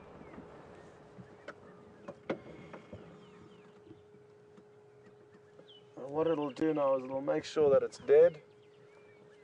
Oh, and then they're very skilled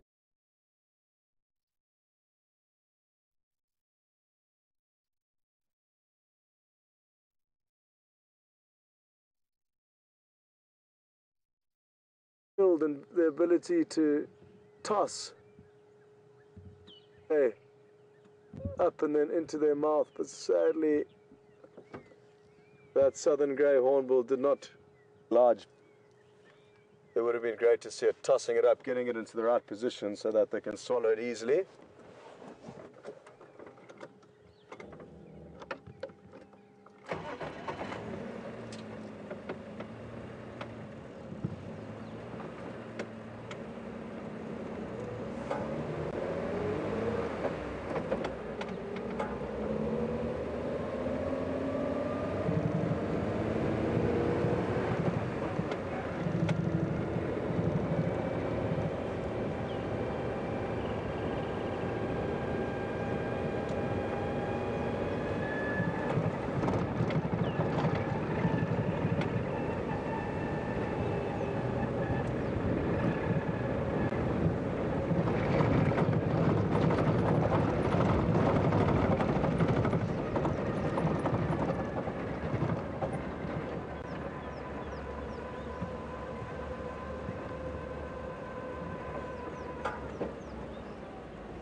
I'm fairly convinced we've just driven past the tree that they were in yesterday, and they don't appear to be there, but that's not to say that they're not in a tree nearby. Like I say, I have noticed that they do test in similar areas, so once you know where they are, they typically tend to spend a bit of time in that area or in trees nearby. The bird I'm looking for is called a Verreaux's eagle owl. It's the largest owl we get in this area, and they're really pretty.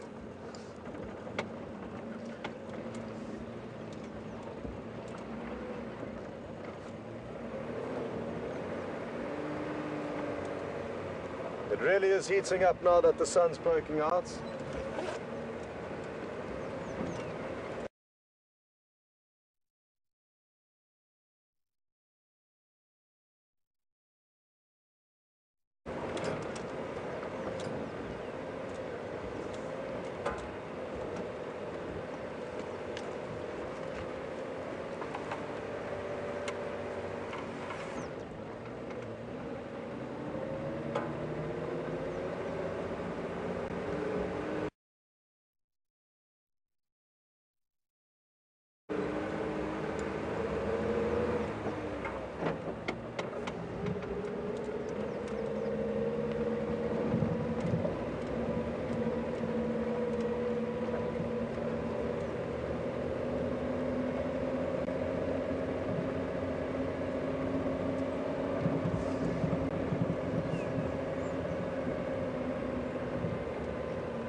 Oh.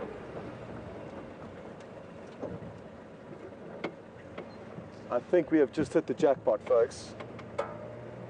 There's a lilac-breasted roller, a really beautiful bird that I think is nesting site, a cavity in this marula tree.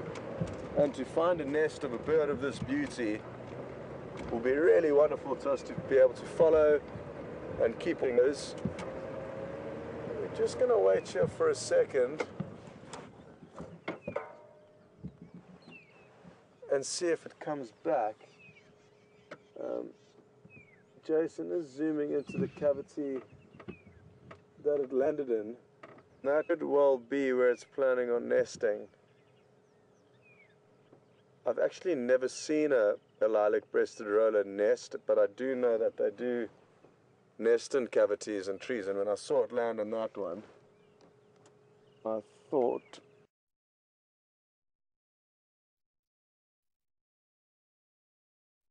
we had lucked out.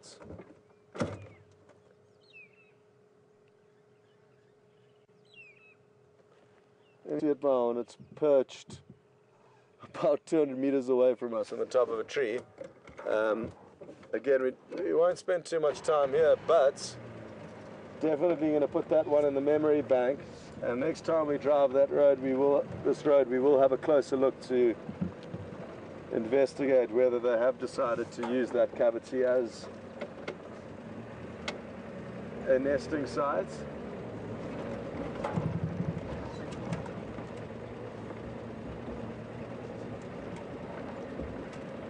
Okay, well,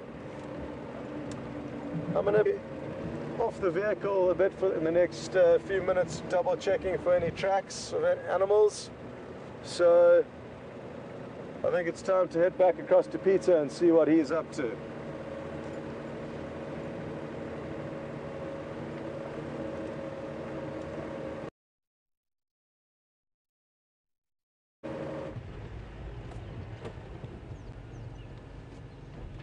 Guys, welcome back this side.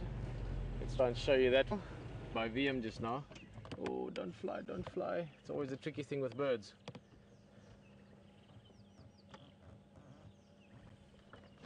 A lilac-breasted roller. Same thing Scott was talking about just now. And one of the most beautiful and colorful birds that you see out here.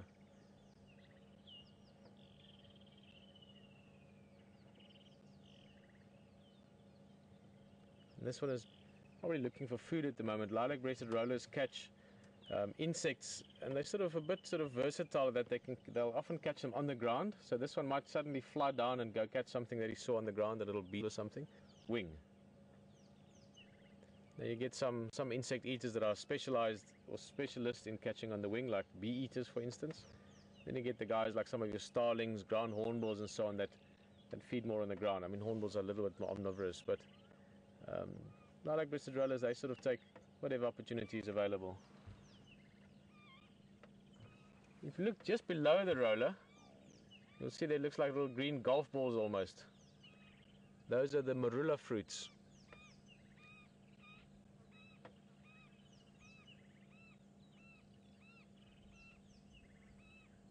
What's that about? It's cool. I wonder if this is maybe a slightly young bird, because I saw another roller flying past just now. And this is quite interesting behavior for an adult to be calling like that. It's almost like a bird looking, sort of try and get some more food out of them. But those berries I was talking about are those fruits, really. They're not berries. Are the marula fruits, and come about probably before the end of the live drives, end of January or so. You'll see the elephants and the monkeys and the baboons and the warthogs and the nyalas and the kudus and the impalas and the squirrels and everything eating these fruits when they start dropping from the trees. They go like a sort of a green yellowish or slightly yellow color when they start ripening. Well, doesn't look like he's going to fly anywhere. Beautiful when they do fly. They've got these, sort of flash of turquoise and blue on the wing.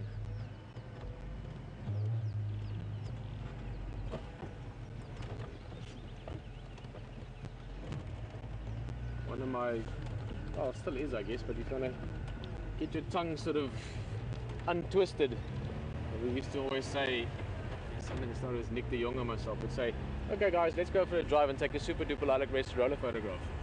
For those of you that take photographs, taking a super duper lilac-breasted roller photograph can be a lot of fun, so also get your tongue loose.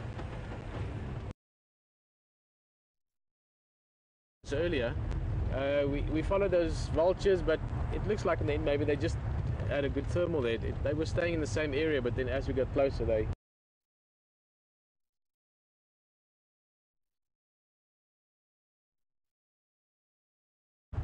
just started gaining altitude. So the lions could still well be in there. The guys that tracked them this morning are pretty sure of it. So we'll see. Maybe later, maybe a group of impala. This is a little bachelor group of impala. A lot of the times when we're looking at impala, it's the breeding herds, the ones with the young ones.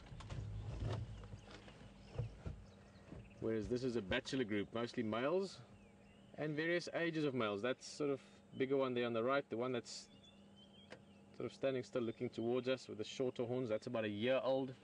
I can see two 2-year-olds. So just a mixture of different ages of impala.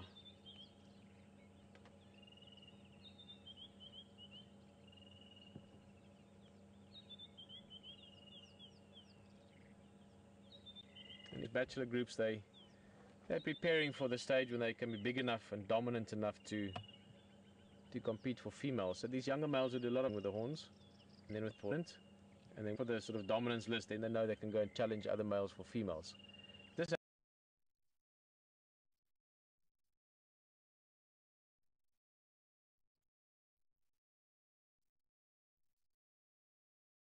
happens more so in April, end of April, May, June. That's the rutting season for impala. That's a youngster of about 2 years old now. You can see the horns are starting to get the shape.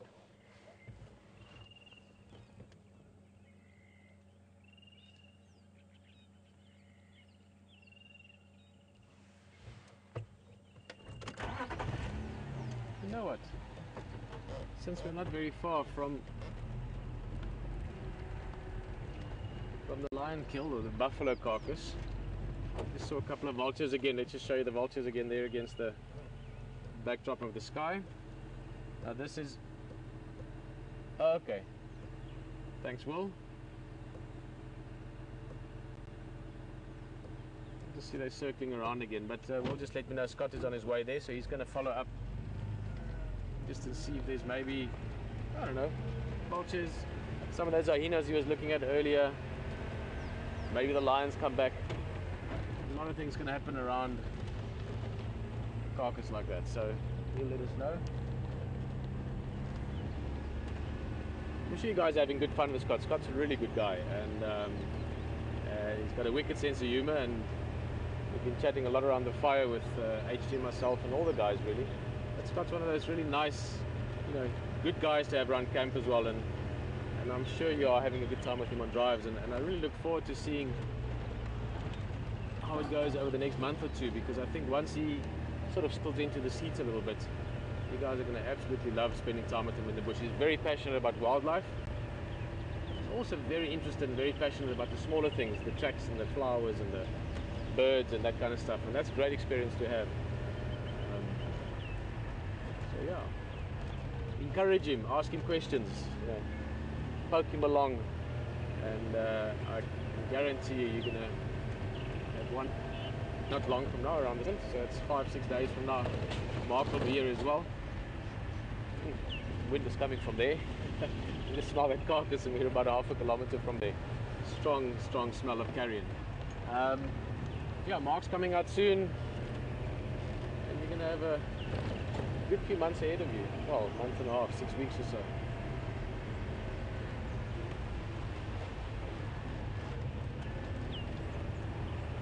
It'd be lovely to come back there.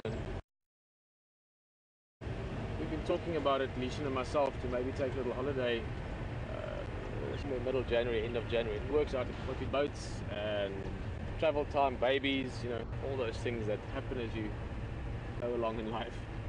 But maybe we come and visit here towards the end of the lifetimes. We've had so many invites, Cobus, Dan, Naza, and yours, and all the guys.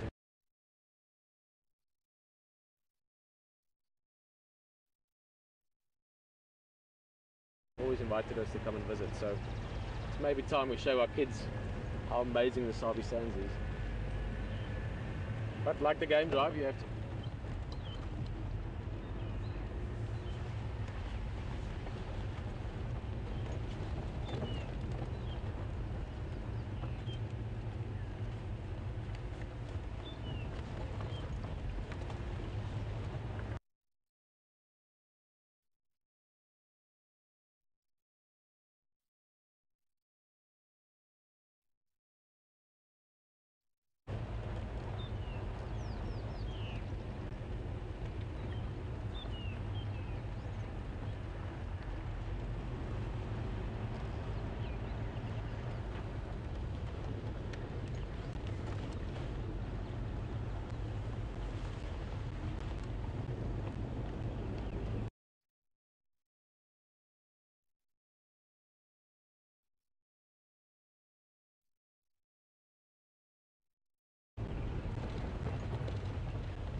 Beautiful cat, lovely to see her with her cubs. And Shadow's also got youngsters, so something to hope for just now.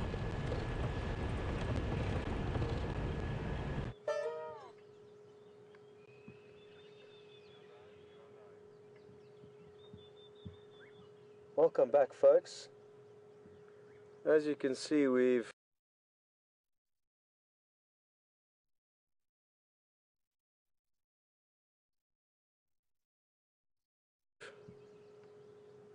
changed the scenery quite dramatically and decided to come and investigate the second buffalo, and for some reason they've abandoned the kill last night. Nobody's been able to find the lions this morning. I'm sure Pete's updated you on that, but if not, that is the case, and that's left these vultures with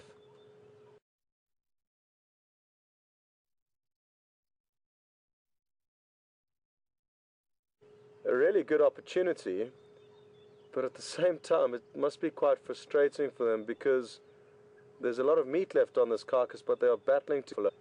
The vultures in frame are certainly not the only vultures here. There's probably about 50 or 60 in total surrounding us, and for those of you who were watching the other day when we managed to see the vultures swoop down on that their first buffalo carcass that the Birmingham boys took down.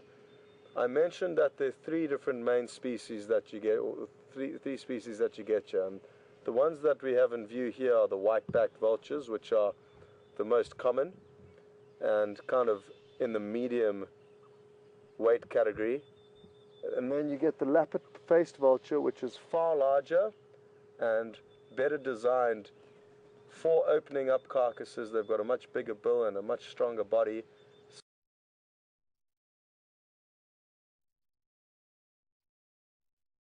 So there are some lappet-faced vultures here. I saw one or two, and the lapping, and then they really probe in beneath the skin and get as much meat off as possible.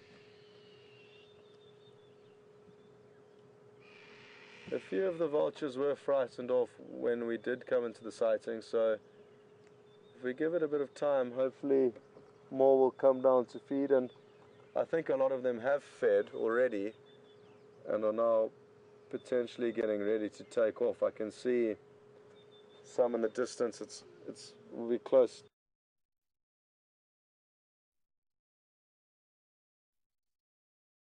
To impossible for. Oh, yes, comes one landing.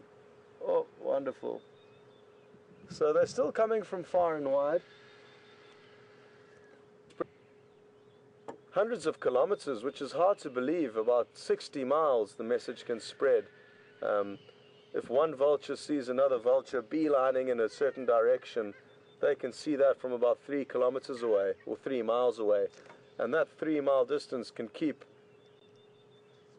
spreading exponentially hundreds of kilometers. And I've heard stories of vultures heading 300 kilometers, vultures that have got tracking devices on them for research, heading 300 kilometers in one straight direction, straight to a kill.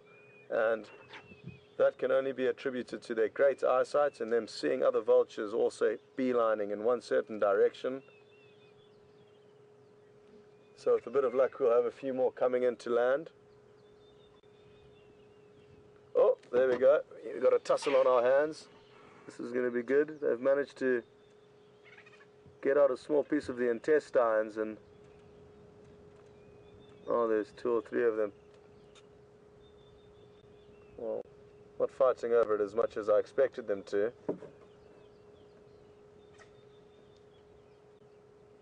Really comical birds, especially when they get worked up and have to perform these little winged wrestles that they do.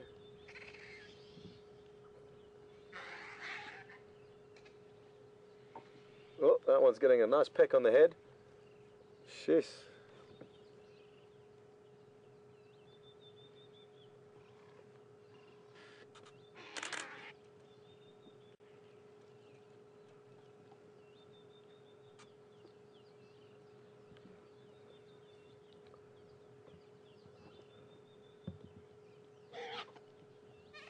Wouldn't it be nice if a hungry leopard or hungry hyena came across this now? Then we'd be in for some action, and it is possible.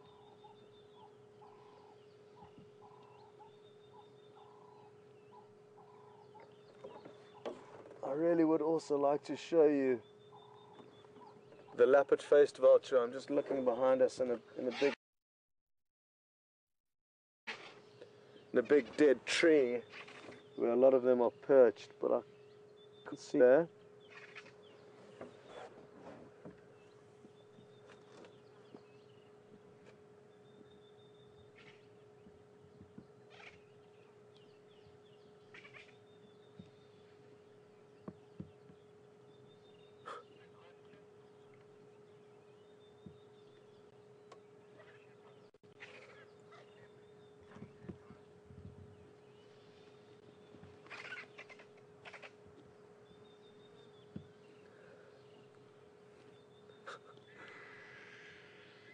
Morning, Kim.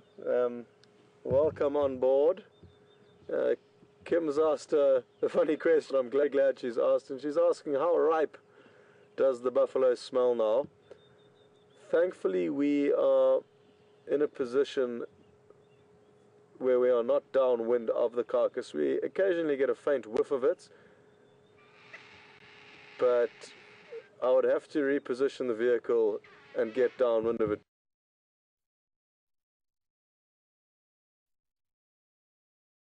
to be able to tell you exactly how it smells. Judging by how long it's been here, or as we say that the wind has changed and we are getting, oof, no, it is ripe. The wind's changed just in time for you, Kim, and I can assure you that it is ripe. Extra ripe, potentially, oh no, oof, that is, what I can assure you folks is that the smell is something that you're not missing out on, being at the comfort of your own home. I'm actually going to get my binoculars out and have a closer look to see if the flies have managed to reproduce successfully, and I'm sure they have, but from this angle I cannot see any of their larvae. No doubt if we were on the other side of the carcass, which we might go around to see just for a few moments, there could well be a sea of maggots in the chest cavity or stomach cavity of this buffalo. Good to see all the vultures coming back now.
Regarding vultures and their eating habits, they are strictly scavengers.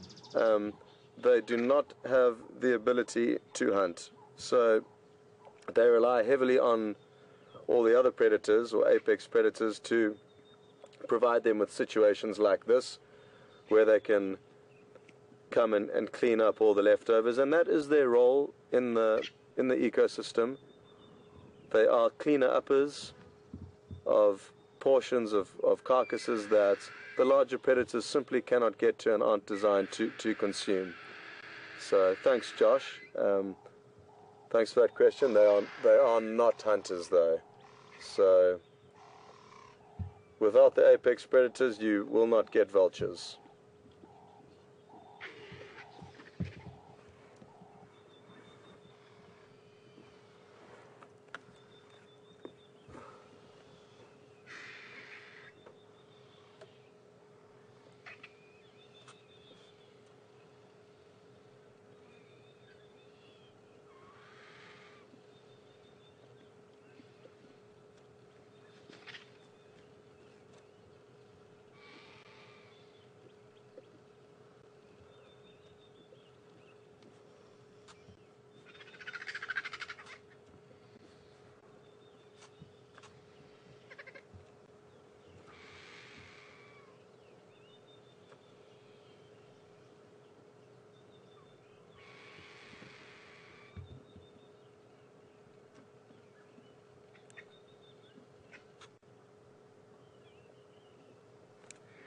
So Kim, even though we are getting quite a pungent smell from here, I would hate to know what it's like for those vultures.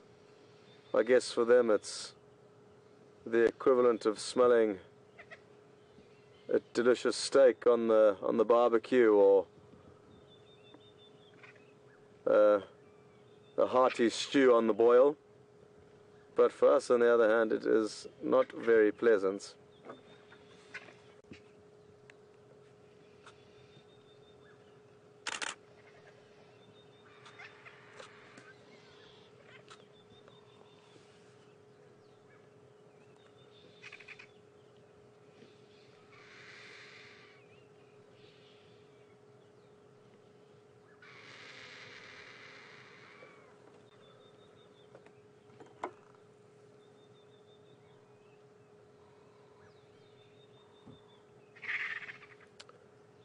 Just got a question through from Anna Marie in New Jersey. Very good question, asking why have the lions, established their own territory and are still flying below the radar. They may have felt that they've overstayed their welcome in this area and that it was time to move on. Maybe they heard the dominant coalition of male lions vocalizing last night and scared them off. So those are two potential theories, one being that they made another kill, two being that they got scared off by other lions. And when I say scared off, it doesn't necessarily mean by a confrontation. It could simply mean that they've heard the dominant males vocalizing nearby and decided to get out of town while the going was still good. One other potential theory is that they could be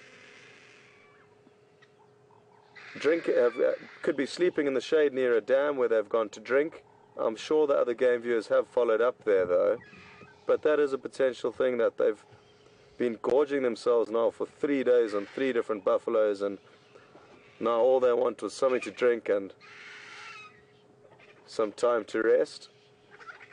But thanks for that question, Anne-Marie. That's definitely got my brain spinning as to where these lions are and what caused them to move off. The vultures certainly aren't complaining though.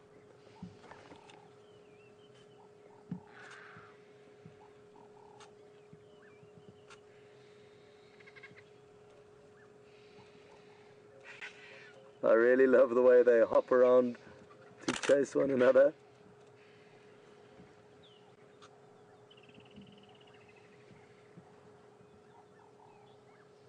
They really are comical creatures, these.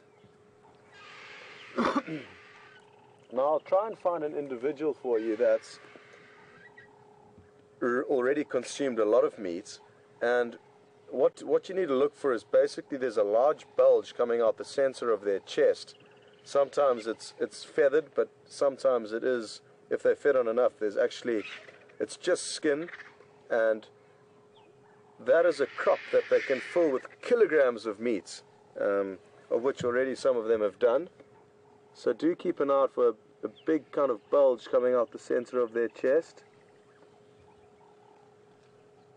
I did see one approaching earlier that was really displaying it well, and all you could see was the skin really stretched out from filling that crop with meat.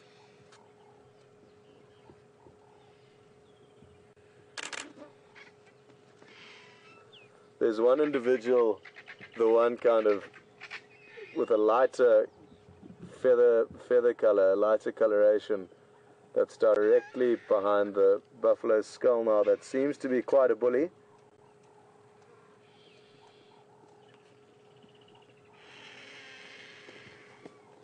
Oh.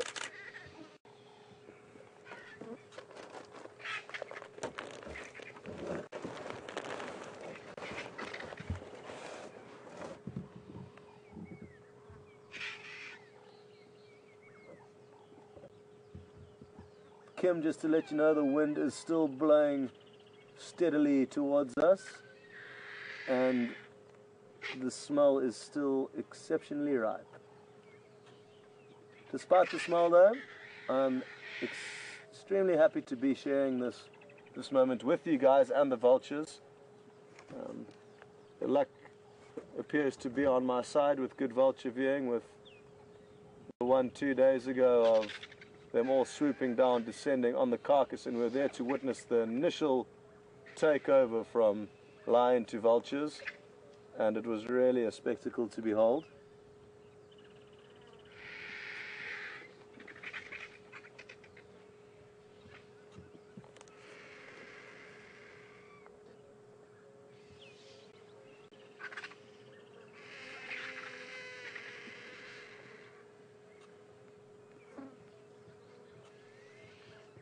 It's important to realize those beaks can deliver a very nasty bite. So even though it doesn't seem too serious, I mean, those little nips that they're giving one another certainly must hurt a little bit.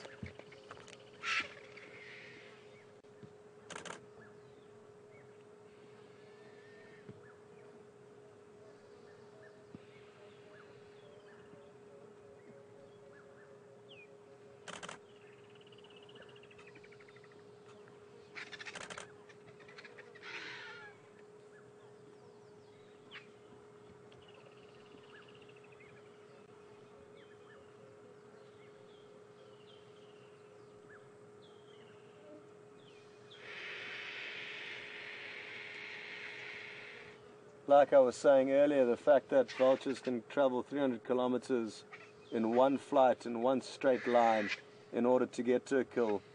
Wouldn't it be nice to know where all these different individuals have come from and how far and wide they've traveled to get here this morning? What a beautiful morning to be out soaring over this beautiful piece of wilderness that we found ourselves in. I could certainly enjoy a day in the life of a vulture. Not necessarily this part of the day, but certainly soaring about with their massive wingspan when the temperature is right, and it is hot like now with a lot of thermals. They really have an effortless flying job, and they literally just ride the thermals. There have been airplane pilots that have either seen vultures or sadly crashed into them. As high as I've heard 27,000 feet. I was chatting with Will the other day. He said he's heard a figure of 30,000 feet. And that is a very, very difficult fact to wrap your head around, because to consider that these small birds are flying at the same level as a 747 is something that you and I, well, certainly wouldn't put money on. But yeah, Will was saying that 747 pilots have seen them up there. Wouldn't that make you blink and rub your eyes, flying a 747 at 30,000 feet, and next thing you're looking at a vulture flying alongside you? You definitely have to do a retake to see if you weren't imagining things.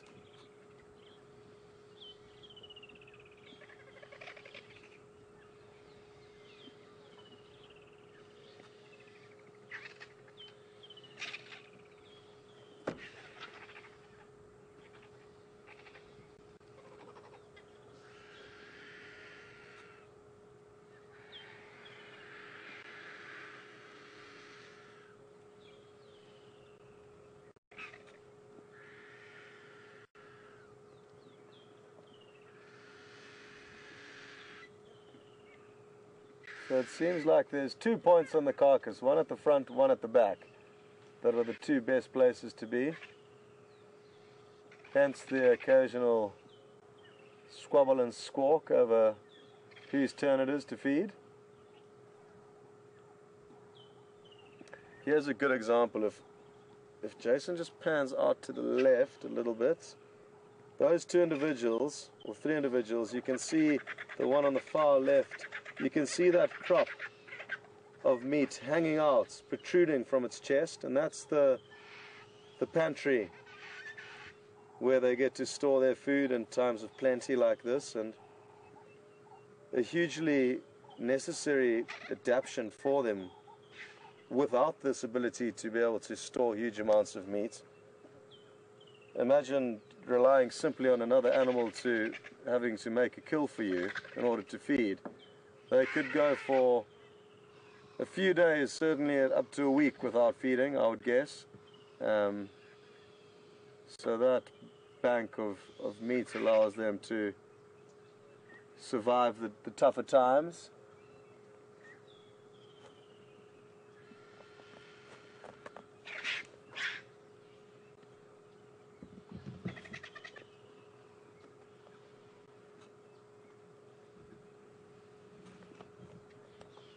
As much squabbling and squawking as that's been going on, I've yet to manage to capture a photograph of them going for one another. I'm always looking up at the wrong time.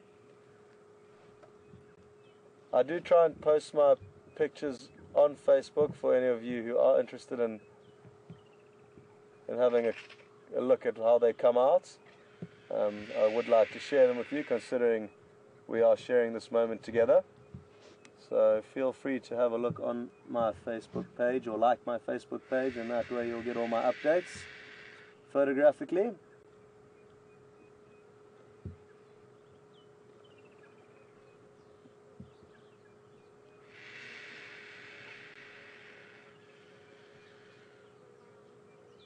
Interesting, we've got a starling coming down here collecting the vulture's feathers to make nesting material. That's really cool. It's just flown out of sight, but 3 or 4 more starlings have come into picture. I'm just going to try and reposition.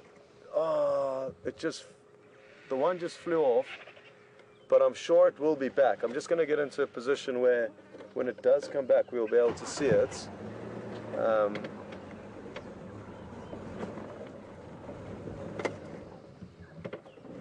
But that was really cool to see. And another good example of how nothing goes to waste in nature. The vultures are here, feeding on this buffalo, ensuring that every last little bit of it that they can consume is not wasted. Thereafter, obviously, the maggots will continue to finish off the smaller bits of meat that are impossible for the vultures to get to. And then just from the vultures being here and all the squabbling and squawking, they're losing a few feathers, and next thing you know, the starlings are here harvesting these feathers to take back and use as nesting material. So it really is great to see how they are so resourceful, these animals. And I think us humans can tear a few pages out of their books when it comes to wasting and utilizing resources effectively.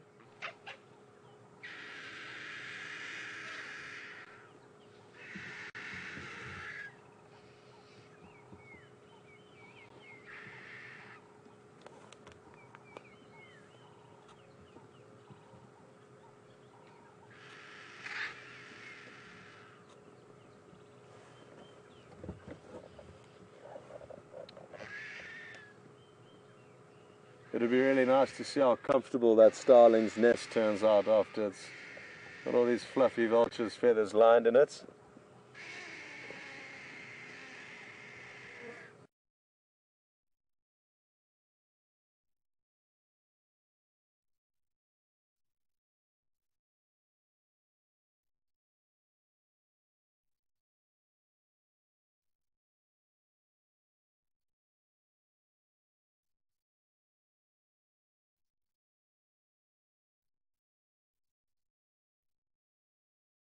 It's shaking. The one on the top, you can see it's seriously wobbling. I know these are small birds, but obviously still very powerful because they're shaking that buffalo carcass around, which I can assure you is not an easy task.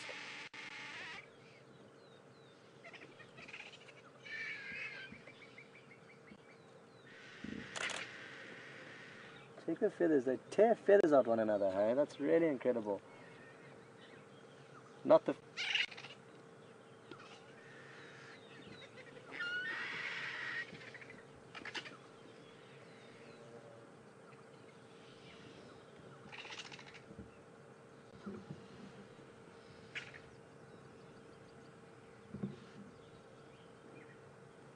Okay, so we've just got a question from Josh, and it's not for me, funnily enough, which is great.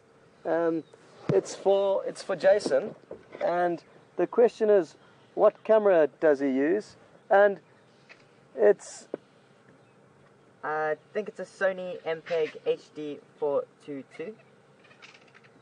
So that is the answer. I'm glad Jason knew that because I certainly didn't. It's a beautiful looking device, and it certainly has been capturing some great footage. So I'm certainly happy that we've got one of them on the back of the vehicle, and that is Jason's weapon at the moment. So thanks, Josh. That's a good question. I hope you're enjoying the pictures that it is sending across to you.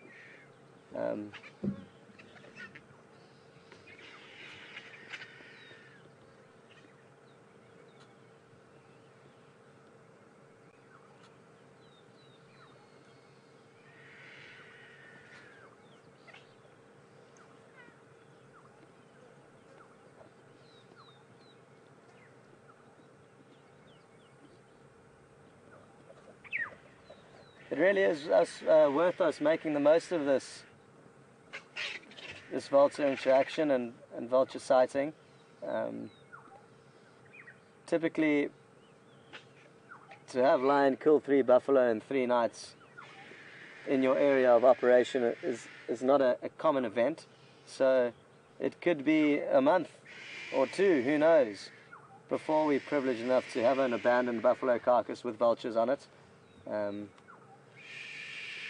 I can't exaggerate enough how lucky we've been in the last week or so, or last few weeks since we've been out here. And before I got here, Peter and Hayden really have had some incredible sightings with wild dogs making kills and wildebeest being born and great leopard sightings. Now the lions have really been performing, so we can only hope that this action does continue.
Okay, folks, well, just a quick update.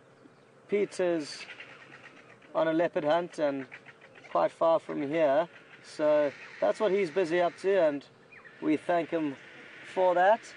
For me, whether it's myself or Peter or Hayden or anyone that's viewing the leopard, as long as it's being viewed and it's getting broadcasted to you guys, that's what's important. So that's what Pete's been up to. We haven't had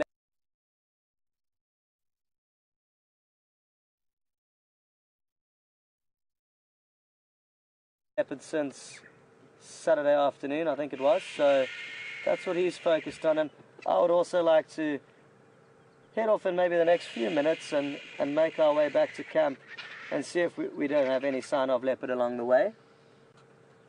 So we'll just spend 1 or 2 more minutes here and then head on off and see what else we can get lucky with this morning.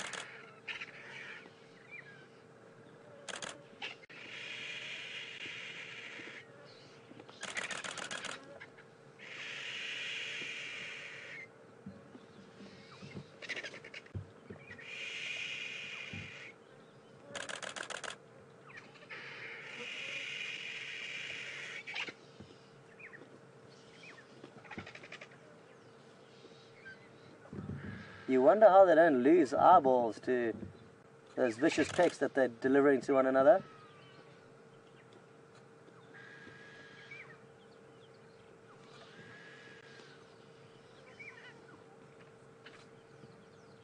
There does seem to be an increased intensity in their behavior at the moment.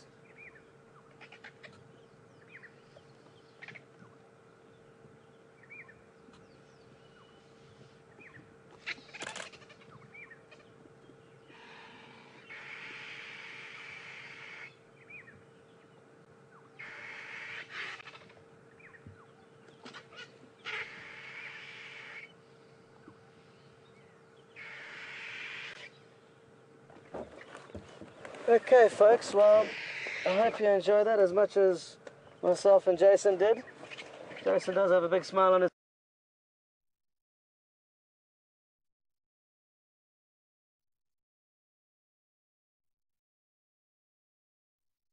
face, and we're gonna continue on now, and we're not far from a beautiful open area with a lot of general game, so it would also be nice to have a follow-up on the wildebeest calves and the impala lambs that we've been seen running around some beautiful open areas.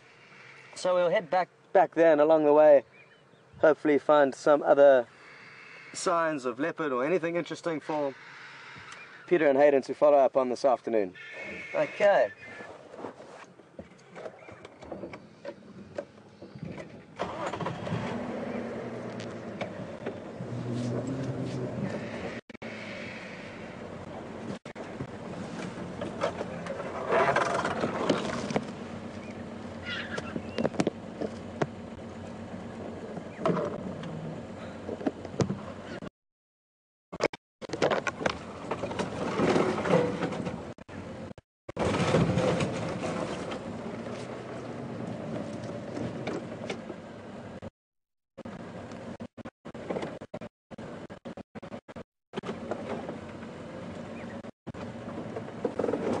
Okay, well, while we leave this sighting, why don't you guys catch up with Pete and see how he's doing on his leopard hunt?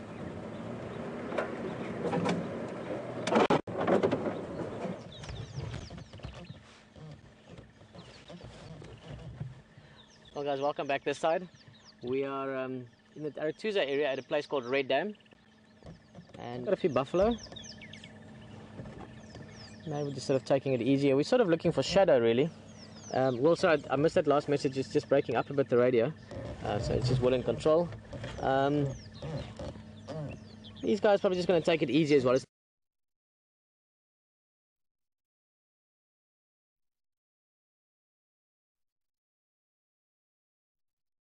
not super hot today. It's, as we've been saying quite a few times, it's very pleasant.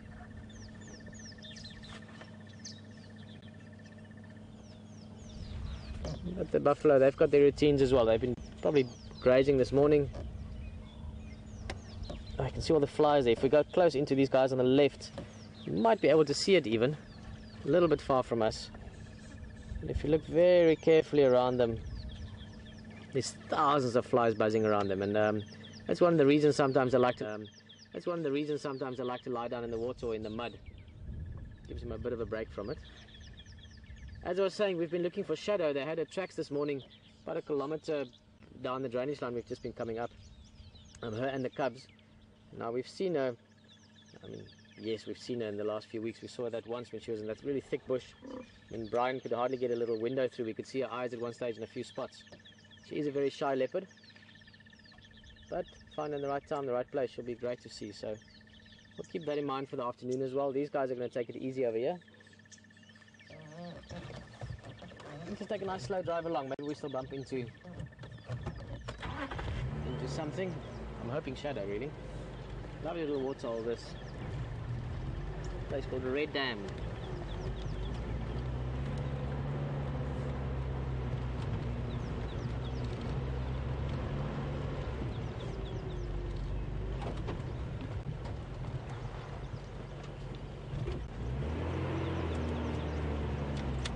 Cheers guys.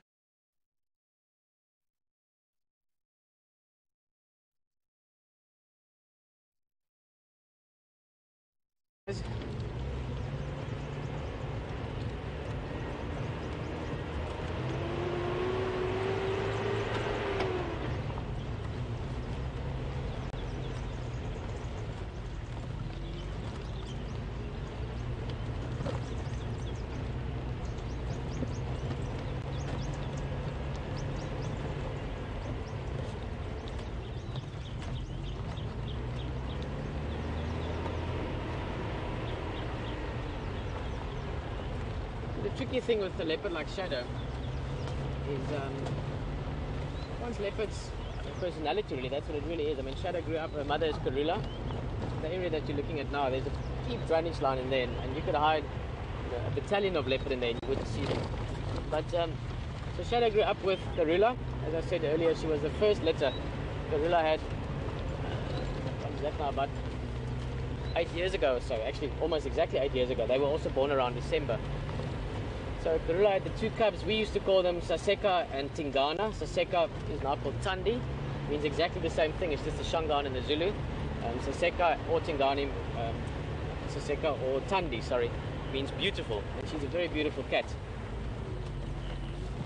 In fact, let me quickly, while I'm talking about them, let me quickly show you what Tandi looks like, just so you have an idea. I'm just going to quickly do the... There we go, that's Tundi. Let me just see if we can get you a view in there. There we go. Now Tundi, as you can see, really nice dark markings. Yeah, she's got...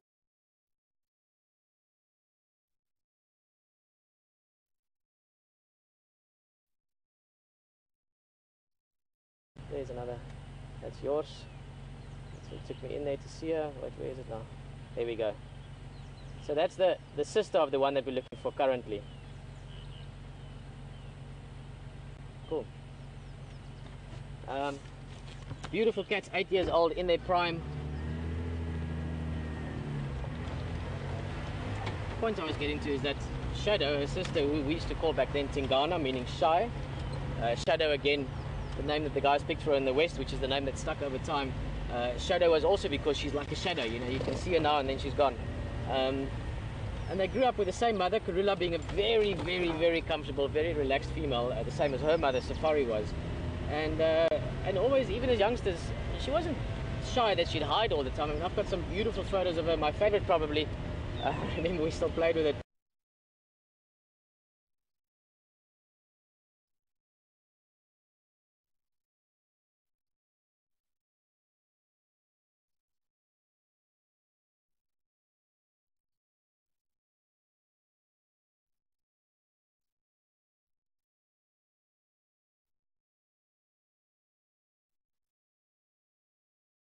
Experience was the same. They grew up with the same mother, same experience with vehicles, exactly the same as Tundi, but yet her nature is different.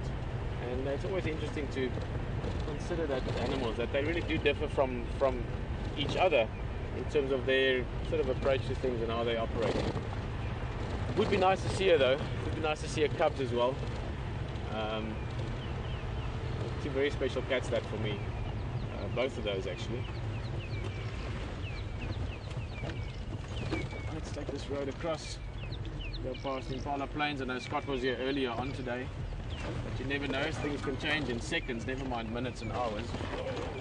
Sorry Liam, this particular 20 meters of road is probably the worst piece of road here. It's got these really bad bumps. Some warthog tracks, some hyena tracks.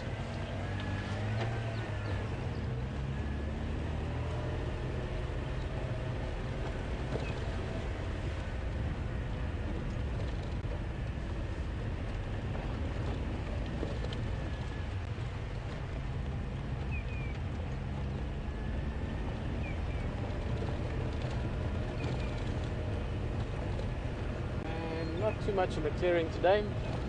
Often get impala here, giraffe every now and again, zebra, wildebeest. But today just beautiful sunshine.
what will happen this afternoon. I was partly wondering it from a weather point of view, really. Just looking at skies. I love these kind of skies, you know, blue sky, puffy clouds. There's a bit of weight to some of these clouds. They've got that little bit of a grey underbelly. Okay, awesome guys. Quickly go to Hayden. He's got something very cool, and if you don't come back to us, thanks for the morning. We'll see you this afternoon. Enjoy it with Scott.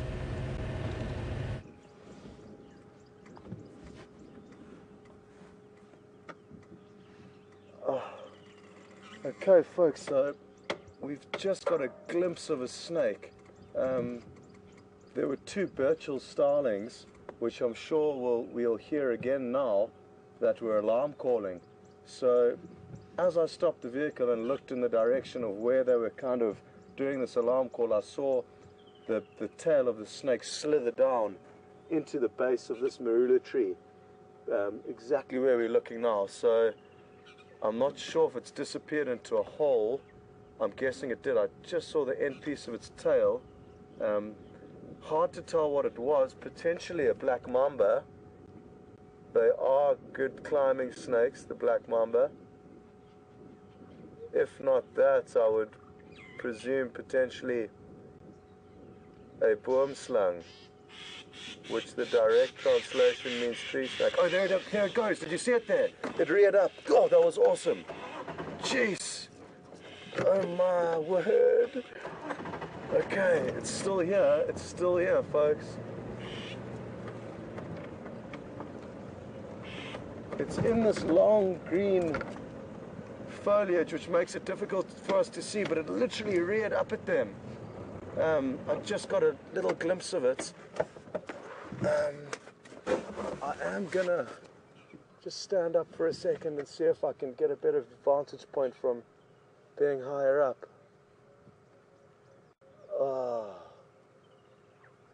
Well, this is the snake that I've been hoping to see, or a snake at least that I've been hoping to see. It's just such a pity this undergrowth is so thick. It's appeared to be a fairly large snake when I just caught a glimpse of it rearing up at those birds as they came down to mob it. But hopefully they will come down and help us find it again. Sure. How many we don't have much time left here. What to do. It is right here. Hard to believe that it's just in this grass, or this undergrowth rather, right next to us.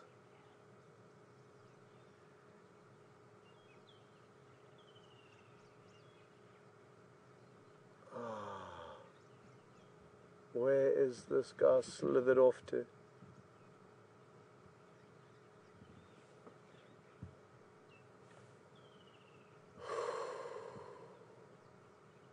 Did you get to see it there, Jason? Not in the monitor, but I saw it in real life. Did you? Yeah. What do you think it was? Black mamba. Really? Yeah. Ah. Okay, folks, for those of you who don't know, black mamba is kind of regarded as the most deadly snake, or one of the most deadly snakes we find in this area. They've got a highly neurotoxic venom, which basically shuts down your nervous system and all your organs. That's why I'm not out here looking for it. If it was a less venomous snake, I'd potentially try and have a closer look to see where it was, but it's certainly not worth taking a chance with this snake. Let's drive around a little bit. No, I don't think it's the right thing to do. The undergrowth is too long. We could drive over the snake and put it in a situation where... Oh, there it goes up the tree. There it goes up the tree. Awesome. Now we're going to see it. Jason, if you focus on... You see that horizontal branch? There it goes into the hole. Can you get it there? There it goes. Well done, Jason. So you can see its body there. And it's just slithering back into that hole. Oh, wow. So that is what the back half of a black mamba looks like, folks. And not the best visual, but a visual nonetheless. And I'm just so excited that we finally got to see a snake on camera, and it could be going back into the starling's nest right now to try and get their chicks. That's why I think they were alarming at it. They will alarm at any predator to try and protect their species and let other herbivores know. But sure, that was a rush. So folks, from myself, Scott Dyson, thanks very much for following and joining us on the safari. I really enjoyed myself this morning, and I hope you guys did too. A highlight for me was certainly seeing this black mamba, and geez, it just goes to show that even though we know it's right here, they can be difficult to see. So what a privilege, folks, and hope you have a wonderful day, and join Peter and Hayden this afternoon. Have a good one.